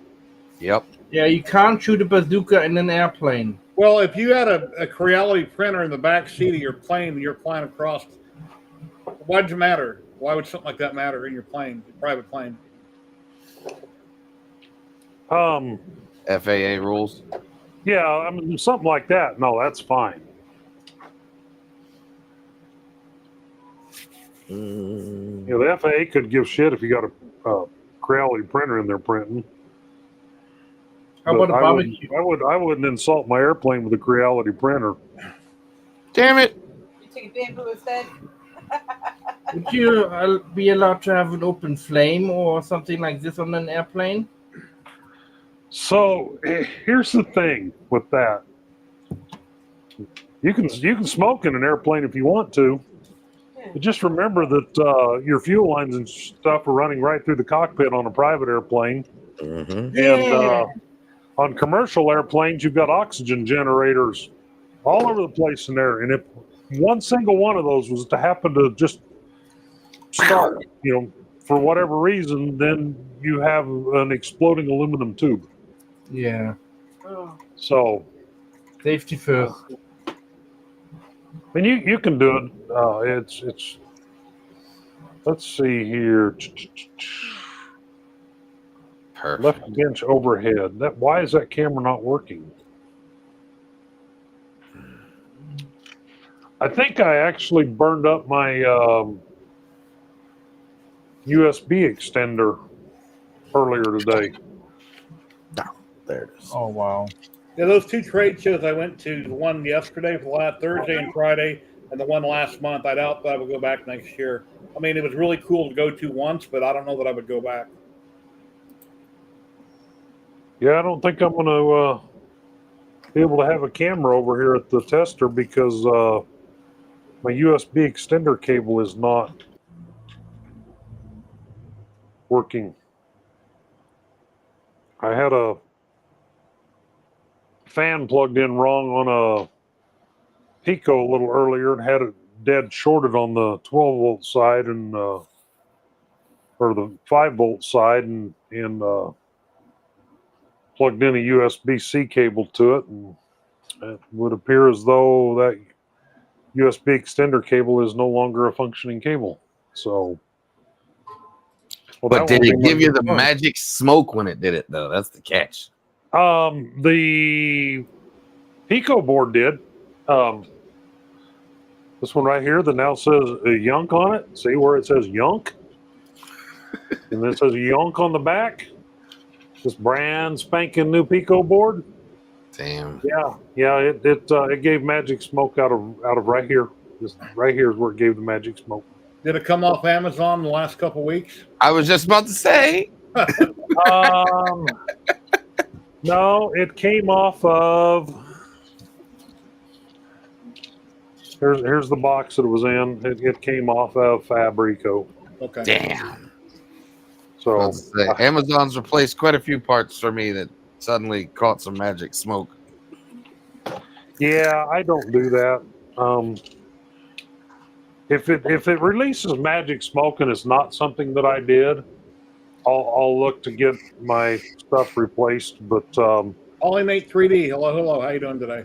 Most of the time when I release magic smoke, it's operator induced smoke releasing. I'm just hoping I didn't burn up my E3. What the hell is that? The E3 Easy. Because I had the same thing. I set up one of my damn fans to 12 volts on a 24. Turned it on, and next thing I was like, well, no, what I did is so I took my V0. This V0 is an old V0, and this is back when Hector was looking at doing these white label and selling these as Honey Badger brands. And he sent one to me, and this is the board it came with, which is the Fly Gemini board. And of course, it doesn't have native US or native Wi-Fi, so you have to run a Wi-Fi adapter and so on and so forth. And it's just kind of a clunky. I wasn't happy with it. Let's put it that way. I wasn't happy, so I decided to switch everything over to a Pico because I had a couple. Thank God I had two Picos. The one that's in there's a used one, but I had the new Pico. Well, I cut, and I'm going to the V2 or V02, the newest revision where they went with the sensor. You know there's no limit switches, so sensorless homing. sensorless homing, yeah. Or stall guard, or whatever it's called. So on a Pico board, maybe save somebody else from releasing the magic smoke. On a Pico board, here's your in-stop connectors right here, these three right here. You're not going to use these two for a V0 now because you're sensorless. That's why they're caps are here. But you still have your Z. So you unplug this from the Fly Gemini and you just throw it right in there through a switch that's a normally closed switch. And here's the problem, is where the wires are at on the JST connector for the Fly Gemini. So on the Pico, the center is ground. This one over here on this side is your 5-volt, and this is your signal pin. Well, if you look at this when it's plugged in there, it's got the center pin ground to the 5-volt over here. So that normally closed switch, the minute I plug that in and power it on, it's just dead shorting the 5-volt circuit, which burns up. Right here's what turns your 24 volts and 12 volts, whatever you put into it, into 5 is this piece right here. And that's what burned it up because it was just dead shorting it. Wow. So check your cable pin out, making sure you don't, anyway. Because if it had been a normally open switch, it wouldn't have been a problem until the first time it triggered the switch. But because it's a normally closed switch, it was a dead short. As soon as I powered it up, the 5-volt rail being produced by this little jewel right here was dead shorted to the ground, which, you know, I do have a rework station and I probably could replace that, but you know, there's a whole lot of things I probably could do in life, like get out of 3D printing, and I'd have a lot more money and time on my hands. Good luck. Yeah. Yeah, I bought a board from Tim TH3D a couple of years ago, and they're like $130 a piece. And on my CR10, I had a thermistor or something that had a broken wire, and it killed it. Instantly shorted out the board, killed it. Put a little pinhole in it, the CPU, the chip. Well, I've got to order a new USB extender cable so I can get my camera back on over there at the testing bench. So I'm not going to bother to test this material today because, well, I'm not going to test this one anyway because this just is fun to put in there and stretch as far as the machine will go and nothing happens. Obviously, I mean, so tough material. I fried. What do you normally do on the weekends? Or go ahead with what you wanted to say. So I fried. While I was building the switch wire, I fried the Pi, the tool head board. Controller managed to live, but I shorted mains voltage to the 5-volt line. Yeah, that makes the magic smoke come out of all sorts of different items on the board. Yep. I got a different kind of magic. Not magic smoke, but magic. That out. Magic wand. Oh, cool. Magnets? Nice. Nope. Fishing line? Nope. It's levitating by itself, right? It's magic. Cool. You see it? Maybe against my pink head. I just have, I gotta get rid of that scotch tape in there. But you can kind of, if I move it, you can kind of see them. It's actually nylons. So cheap dollar store nylons torn up down to just 1 or 2 strands. Okay. And then, then you can just take, you know, any kind of light enough. This is just a generic Death Eater kind of wand. And lay it on Pantyhose top. string, right? String off piece of pantyhose. Yep. And then you just kind of like tear off a chunk. Check that out. Yeah, it looks really cool because I can't see it. Now, the camera isn't picking up the nylon. Yeah. Nice. Yeah, I mean it's real thin. You can't really even on a HD, it's tough to pick up. Very cool. Is that costume behind you Sauron? Is that who that is? You're muted. It's the Witch King of Angmar from the third Lord of the Rings film, The Return of the King, when he fights Eowyn at the end there with that giant flail. So I just finished the gauntlets last night as a tester. I'm going to have to scale them up for personal use. But the shoulder armor got done, and then trying to keep this guy from falling. That's why I had to wedge that PVC pipe and run it down behind the spine of the mannequin so he doesn't want to fall forward with all that weight. So he's gonna need a pedestal if I ever take it out for photo ops. He'll need a pedestal, but the goal is to wear it. So I still have to sew up the whole cloak for it and then do the leg armor pieces. That's pretty sweet. For a couple years there, I was doing a lot of commission stuff, printing cosplay stuff. I did the Lynch King helmet for, I think that's World of Warcraft. I think it is. Yeah. But I was printing a lot of stuff, and that helmet is very similar to the Lynch King helmet. Yeah, my son's got a World of Warcraft tattoo on his shoulder, and I think that's the game he plays every day after work for years and years now. I think that's what it is. World of Warcraft. I've never played it. Never played it, then but again, I love the cosplay. Then again, I've never seen or heard of most of the stuff that I printed for cosplay stuff. Uh-huh. And then, I don't know. That kind of just died off. I keep getting messages like, how much is it to print this? This is how much it's going to be. And then, all right, never mind. Well, I would love to have it. I'd love to have a chain gun. I don't want a 3D printed chain gun. I want a real chain gun that shoots real bullets, but I don't. It's out of my. I can't afford it. So anyway, it sounds like you need some different equipment other than 3D printers and lasers. Yeah. It sounds like you need some lathes and hammers, stuff like that.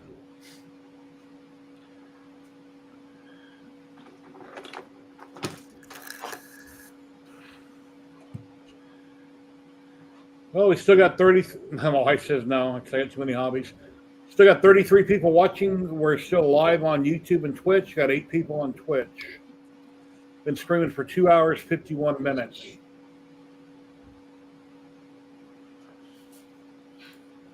I'm waiting for some parts to get done printing so I can continue on. I got to get this printer finished. This thing's been apart for far too long. I built it in the end of December, beginning of January, and then ripped it apart at like the beginning of March. I'm glad to know I'm not the only one that does that kind of stuff. Well, I did it just to change the internal frame. So the micron frame that's inside, I went from black to purple. Yeah, Polymate 3D, I'm doing all right. I'm having an issue with one of my legs, but I got to go see a doctor about that and get another ultrasound done on it next month. Then they might have to do something with it, try to make it better. You got a spare, Jerry. Yeah. You don't need to worry about it. Tripod can tell you all about it. You don't need. You've got an extra. Yeah.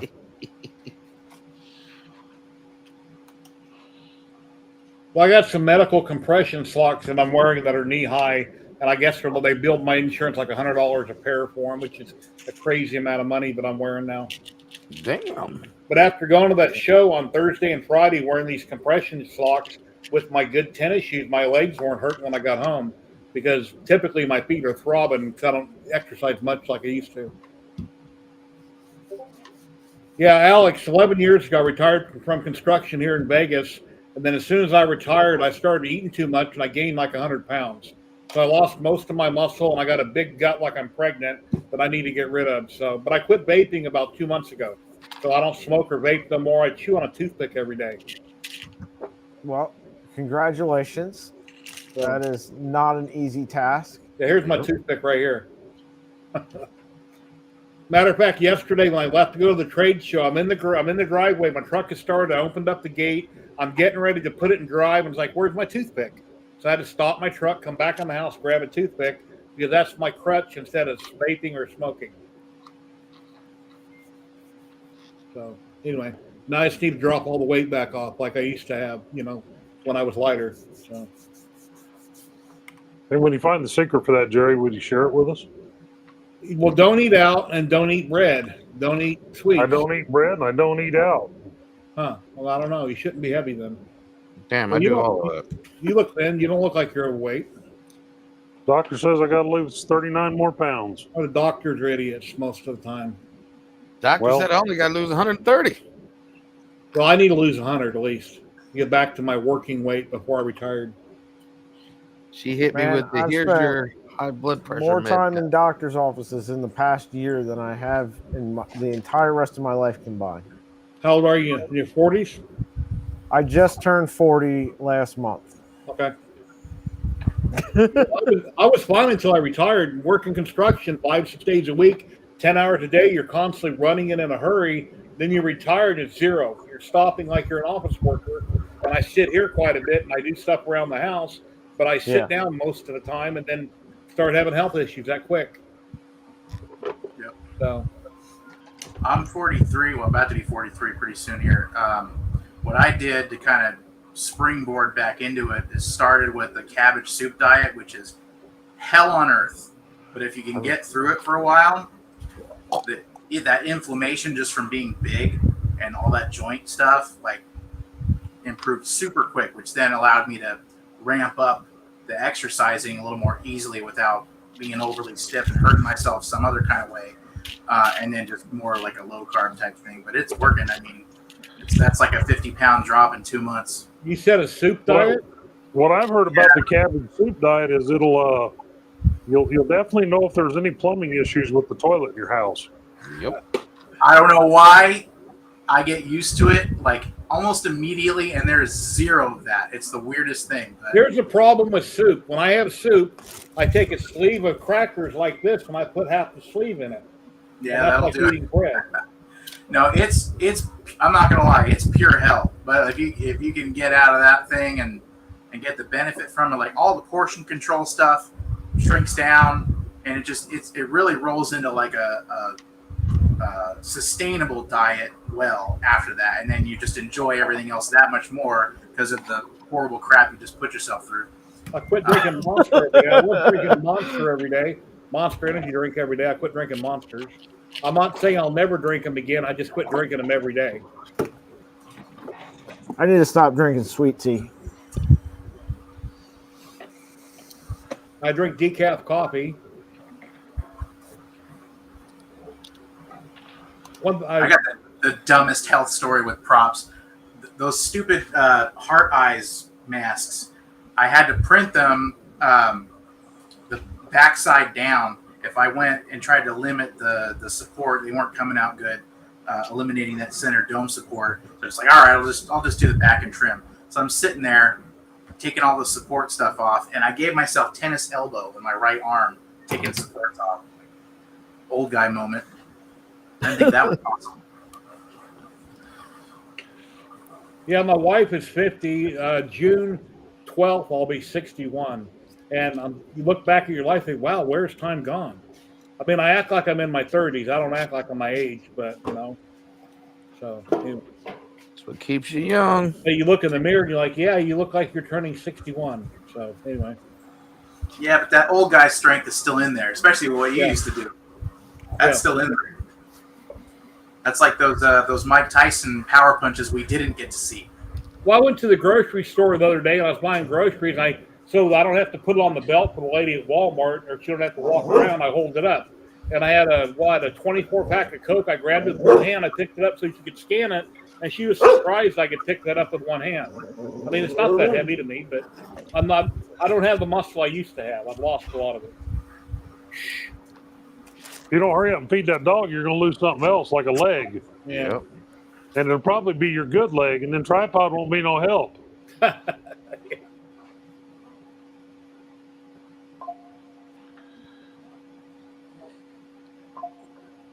Yeah, I act my age when I need to act my age, basically. You need a discount at McDonald's? this is really stupid, but not every Thursday, but I used to. My wife's always wanting McDonald's every week. You know what she wants from McDonald's? She wants a cheeseburger Happy Meal with a large Coke, and that's what she eats. What's wrong with that? And so I usually buy her a second cheeseburger for later, but yeah. And then Sonic lately, they have really good smash burgers at Sonic, double smash burgers. And if you use the app, you get a double smash burger for $1. And I think it ends today or tomorrow. And I went there yesterday without my wife, so I figured it's a different visit. I can get another one, but you can only use it one time on the app. So, but yeah, they got really good smash burgers there.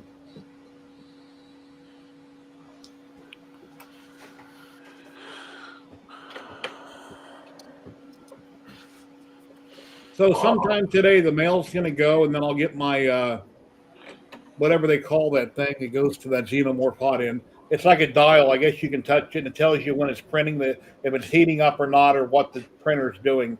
It's a little round screen that goes on it. It's called a Nomi or something like that. Oh, yeah. Nomi 1 or 2?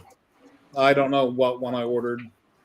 Well, if you just ordered it, it's most likely a 2 because I don't think he even has 1s in stock anymore. Whatever Nadir had suggested. I had ordered from AliExpress, but they sent the wrong item.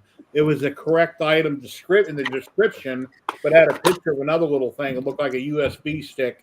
Tim was holding up one earlier, and I had to send that back to AliExpress to an address in California. Then they credited the $16 back to my account. And then I went to KB3D, and they had what I wanted for $28. And I didn't even think about them. I usually go to Amazon or AliExpress, and I forget about suppliers in the U.S. that might have a lot of the products I need. And it just dawned on me, thinking of Jeremy's channel and his wife, that he works for KB3D. I said, yeah, they might have Oron stuff. West 3D. West 3D. Okay, West 3D. Well, KB3D, West 3D, multiple places. Fabrico. Yeah. There's a lot of them. It's Chris, Daniel, and Hector. That's all you need to remember.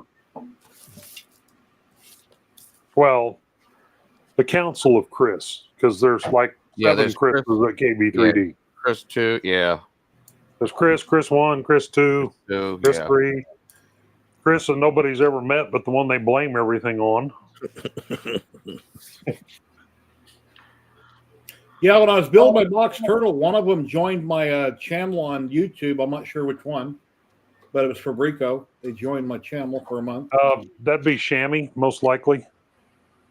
Okay. Yeah, Shammy's a good dude. All right, which one? I can't pick. What are you putting it on? It's going on the Cobra Max. Either the purple or the gray, but I don't really care for the purple's white. glitter ASA. That's PET CF, and that is ABS glass filled. I'm just trying to figure out which one I want to put. Is it enclosed or no? No, it's not gonna be enclosed. Anyone you want then? Yeah, I know. That's why I'm like, it doesn't matter. It's just I'm like, it's color now. I was like,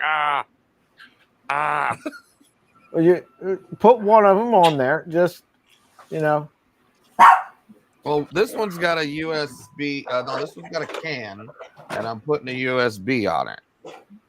So can't just swap them. Here's my cover for my xenomorph right here. Gray. Some Sobel. That's Pop Blue Polymaker Filament ASA. I'm gonna go with the gray. Less work. Oh, did you get your wife that laser cutter thing ordered? No, it did not. Thank God. Oh, the Rolly? Okay. I think you need to get that done, Dave. I'm gonna have to get it done. I know she'll never gonna let me live it down. Mother's Day's coming. Plus, she just found out that the SV0 is on the way, and that didn't go over too well. Thank you. One of these days, the SV0 will get here. Ladies and gentlemen, we got Zachary popping in. Hey, Zach. Hi. How is everybody doing? You're usually here like 3 hours ago. How's it going?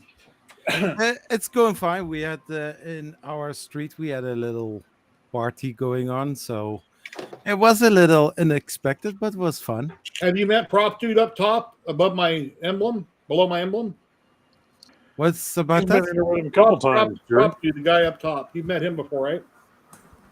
I think I've seen Zach. Dave. Yeah, I think so. And then Alex, Projects in Dad's Garage. He's not there at the moment, but he joined in today. He's straight up top. I'm here. My camera's retarded. Oh, okay, there he is. Anyway, there's Zachary 3D Prints down below. I'm not sure if you know his channel, but and then Project in Dad's Garage up top.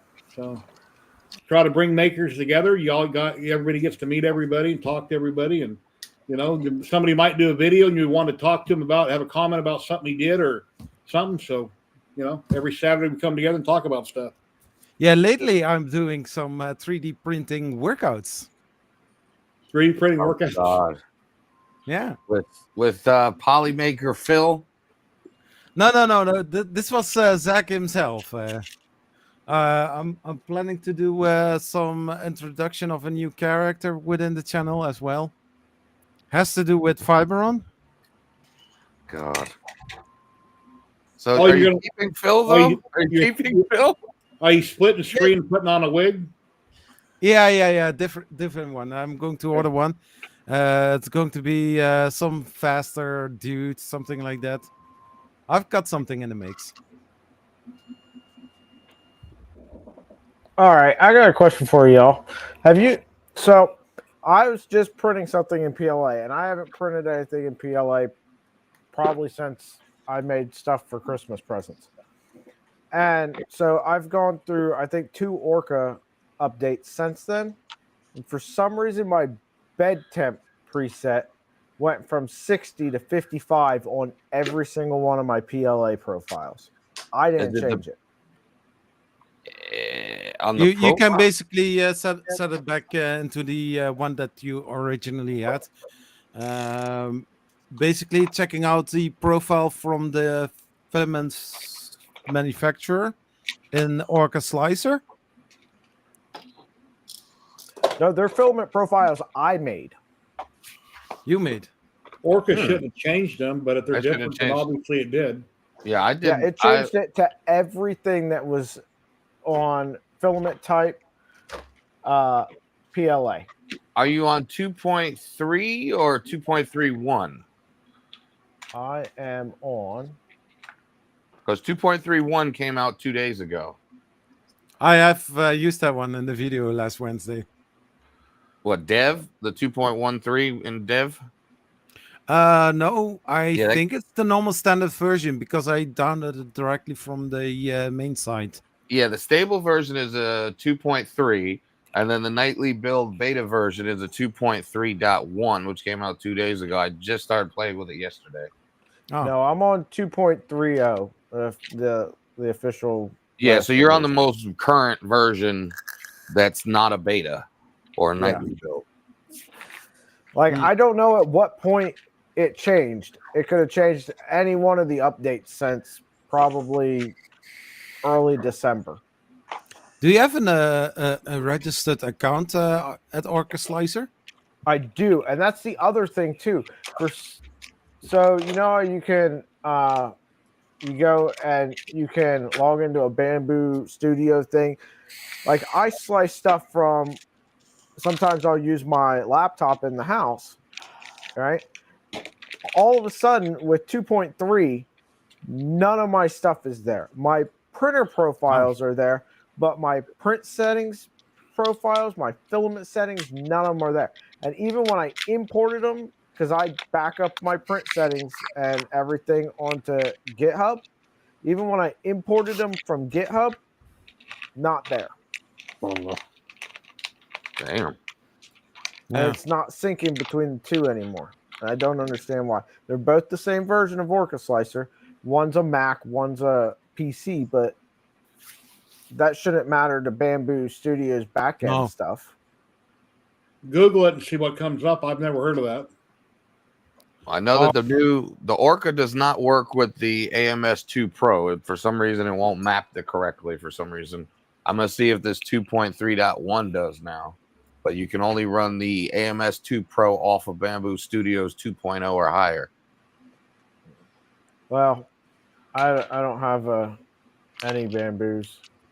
All I've got is Vorons and one CR10 that I fixed for another YouTuber, and by then he had 5 printers that Bamboo sent him, flash forge stuff, whole bunch of other stuff, and he was like, I don't want it back. So I was like, okay.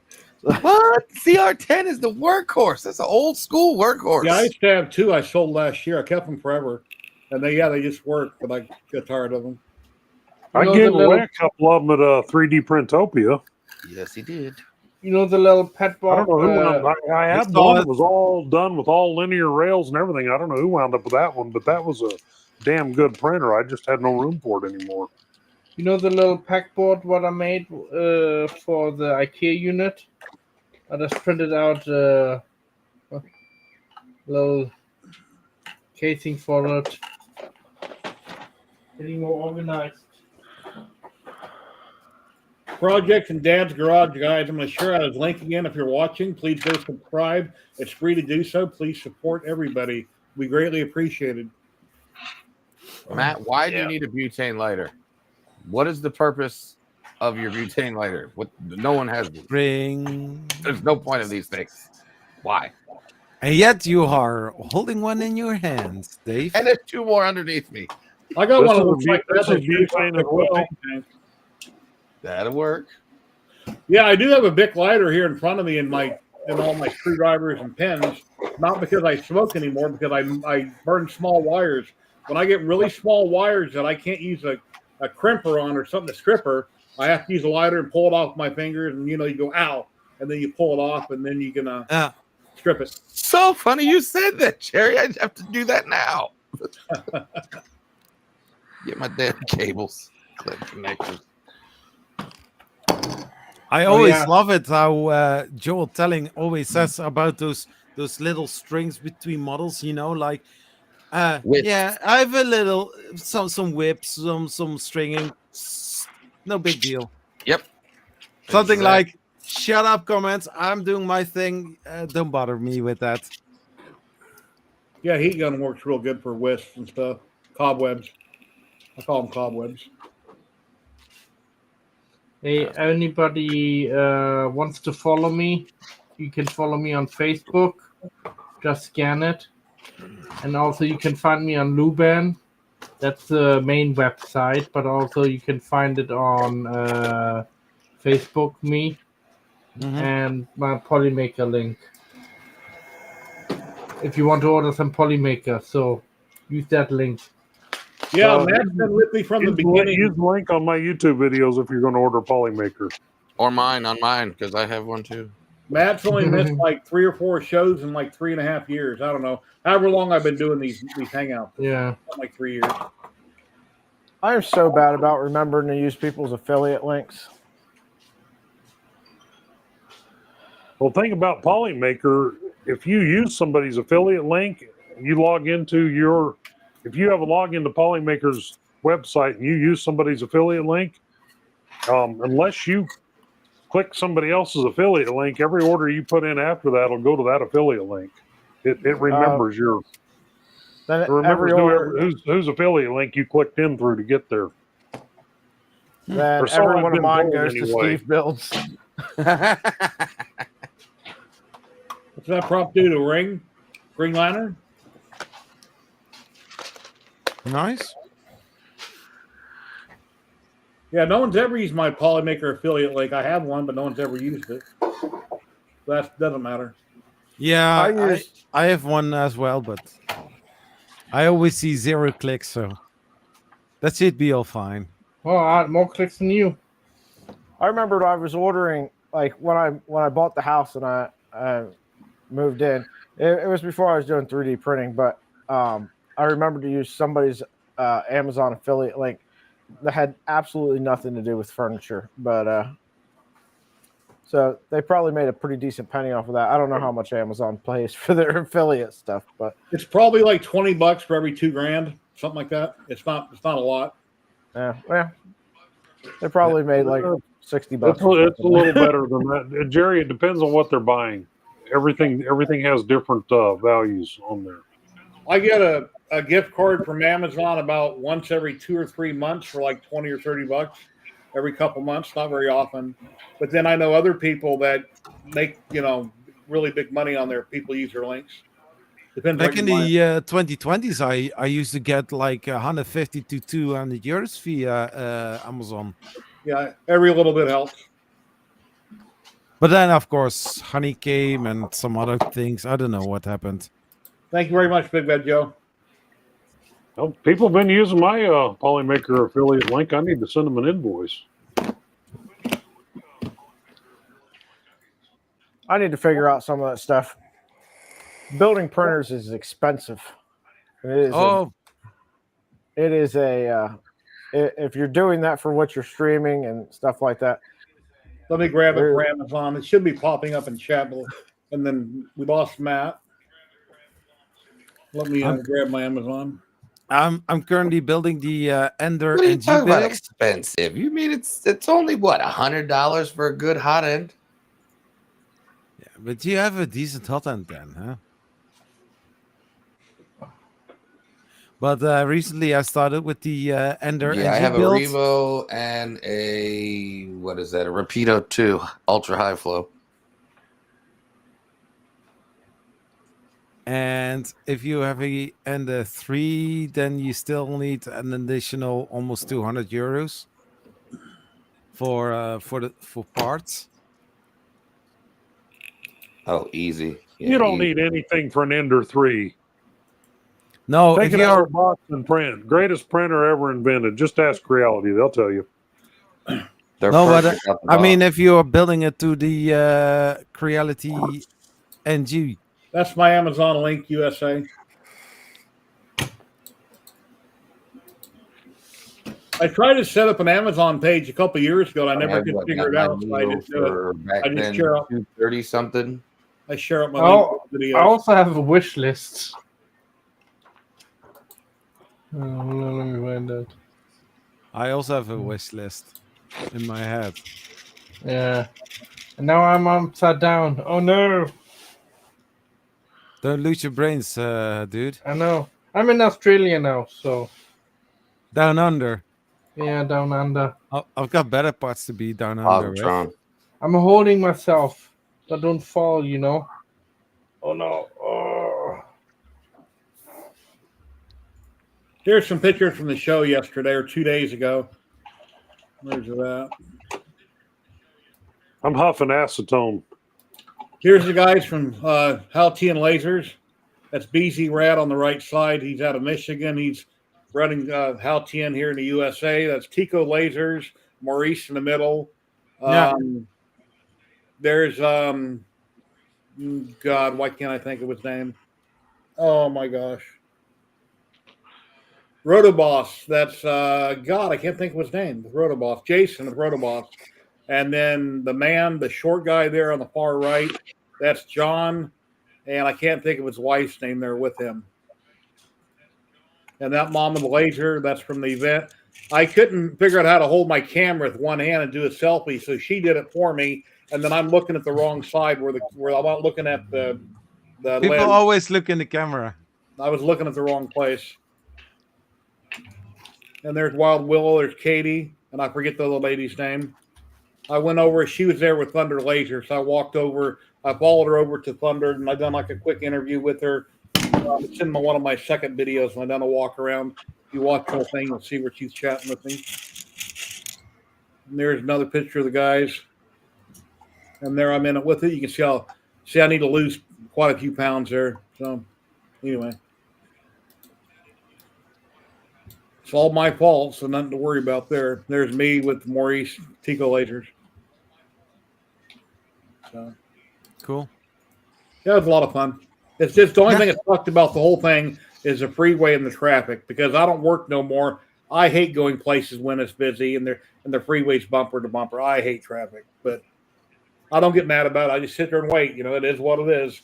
I chose to live in Las Vegas, go somewhere when there's traffic, and that's just how it is. So just push print. I hate going anywhere ever.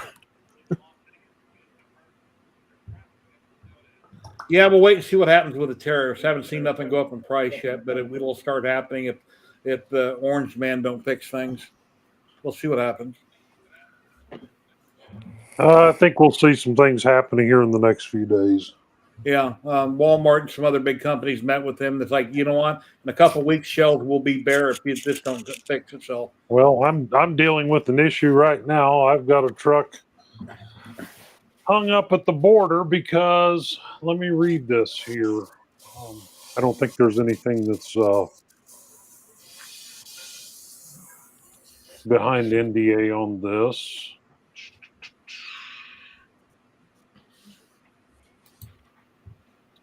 Yeah, I seen that, Joe.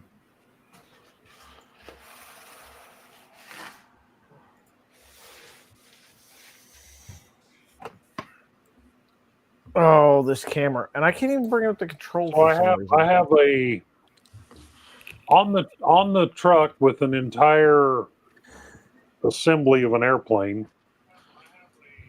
There's one part in there that is a bracket for the fuel transfer pump, and its USMCA code is 8302.50, which required cast and smelt info, which puts the load on hold till Monday for further processing. So I've got a driver that's ready to cross the border, and now they're stuck at the border being held waiting on cast and smelt info for this Canada, Canadian border. Yeah, coming out of Canada back into the U.S. Ultimately for an airplane that's going to be assembled in Canada, but this part's coming out of Canada to the U.S., goes down to Texas, and then it gets added to an even bigger part of the airplane, which we turn around and take back to Canada. But because of that little deal right there, the truck is stuck sitting till Monday at the border. Jesus. So I have a very unhappy employee at the moment. Well, gentlemen, I'm going to jump off here. I got some bread that I need to bake and figure out what I'm going to make for dinner. Well, it was really nice meeting you. Thanks for coming on, and we're always here whenever you want to pop in. It's been a pleasure. Like I said, I've been watching the streams for a while. You're normally still on when I get done, and I never realized that it was kind of a click link and jump in thing. So yeah, that's awesome. Yeah, as long as you're a maker, and you want to come on and talk about what you're working on, and you're welcome to self promote. So you're always welcome. And like I said, I sub to your channel, so I'll start watching your content. Yeah, I appreciate that. And then when Jerry starts to nod off, just bring up politics, and he pipes right back up. Yeah, we don't want to go. We don't want to go there. So. See there. At this point, I think both sides of the aisle can agree that the current situation sucks. Well, I'll say one thing about politics. There shouldn't be a side. I'm independent. There shouldn't be. We're American. Period. There shouldn't be a left or right. There should be no sides. So that would solve a lot of it. But there is. Preach. Anyway. All right, guys. Yeah, I'm going to raid out. Let me find a channel to raid out to, and we'll get out of here in just a minute. Let me see what I got going on here. Is Dave building a new Voron printer? No, I'm working on a Cobra Max, the one I put off since April of last year to work on the Voron, to do the Cobra Max with a Manta board, a Voron head, linear rails, and making it like a switch wire, just really, really big.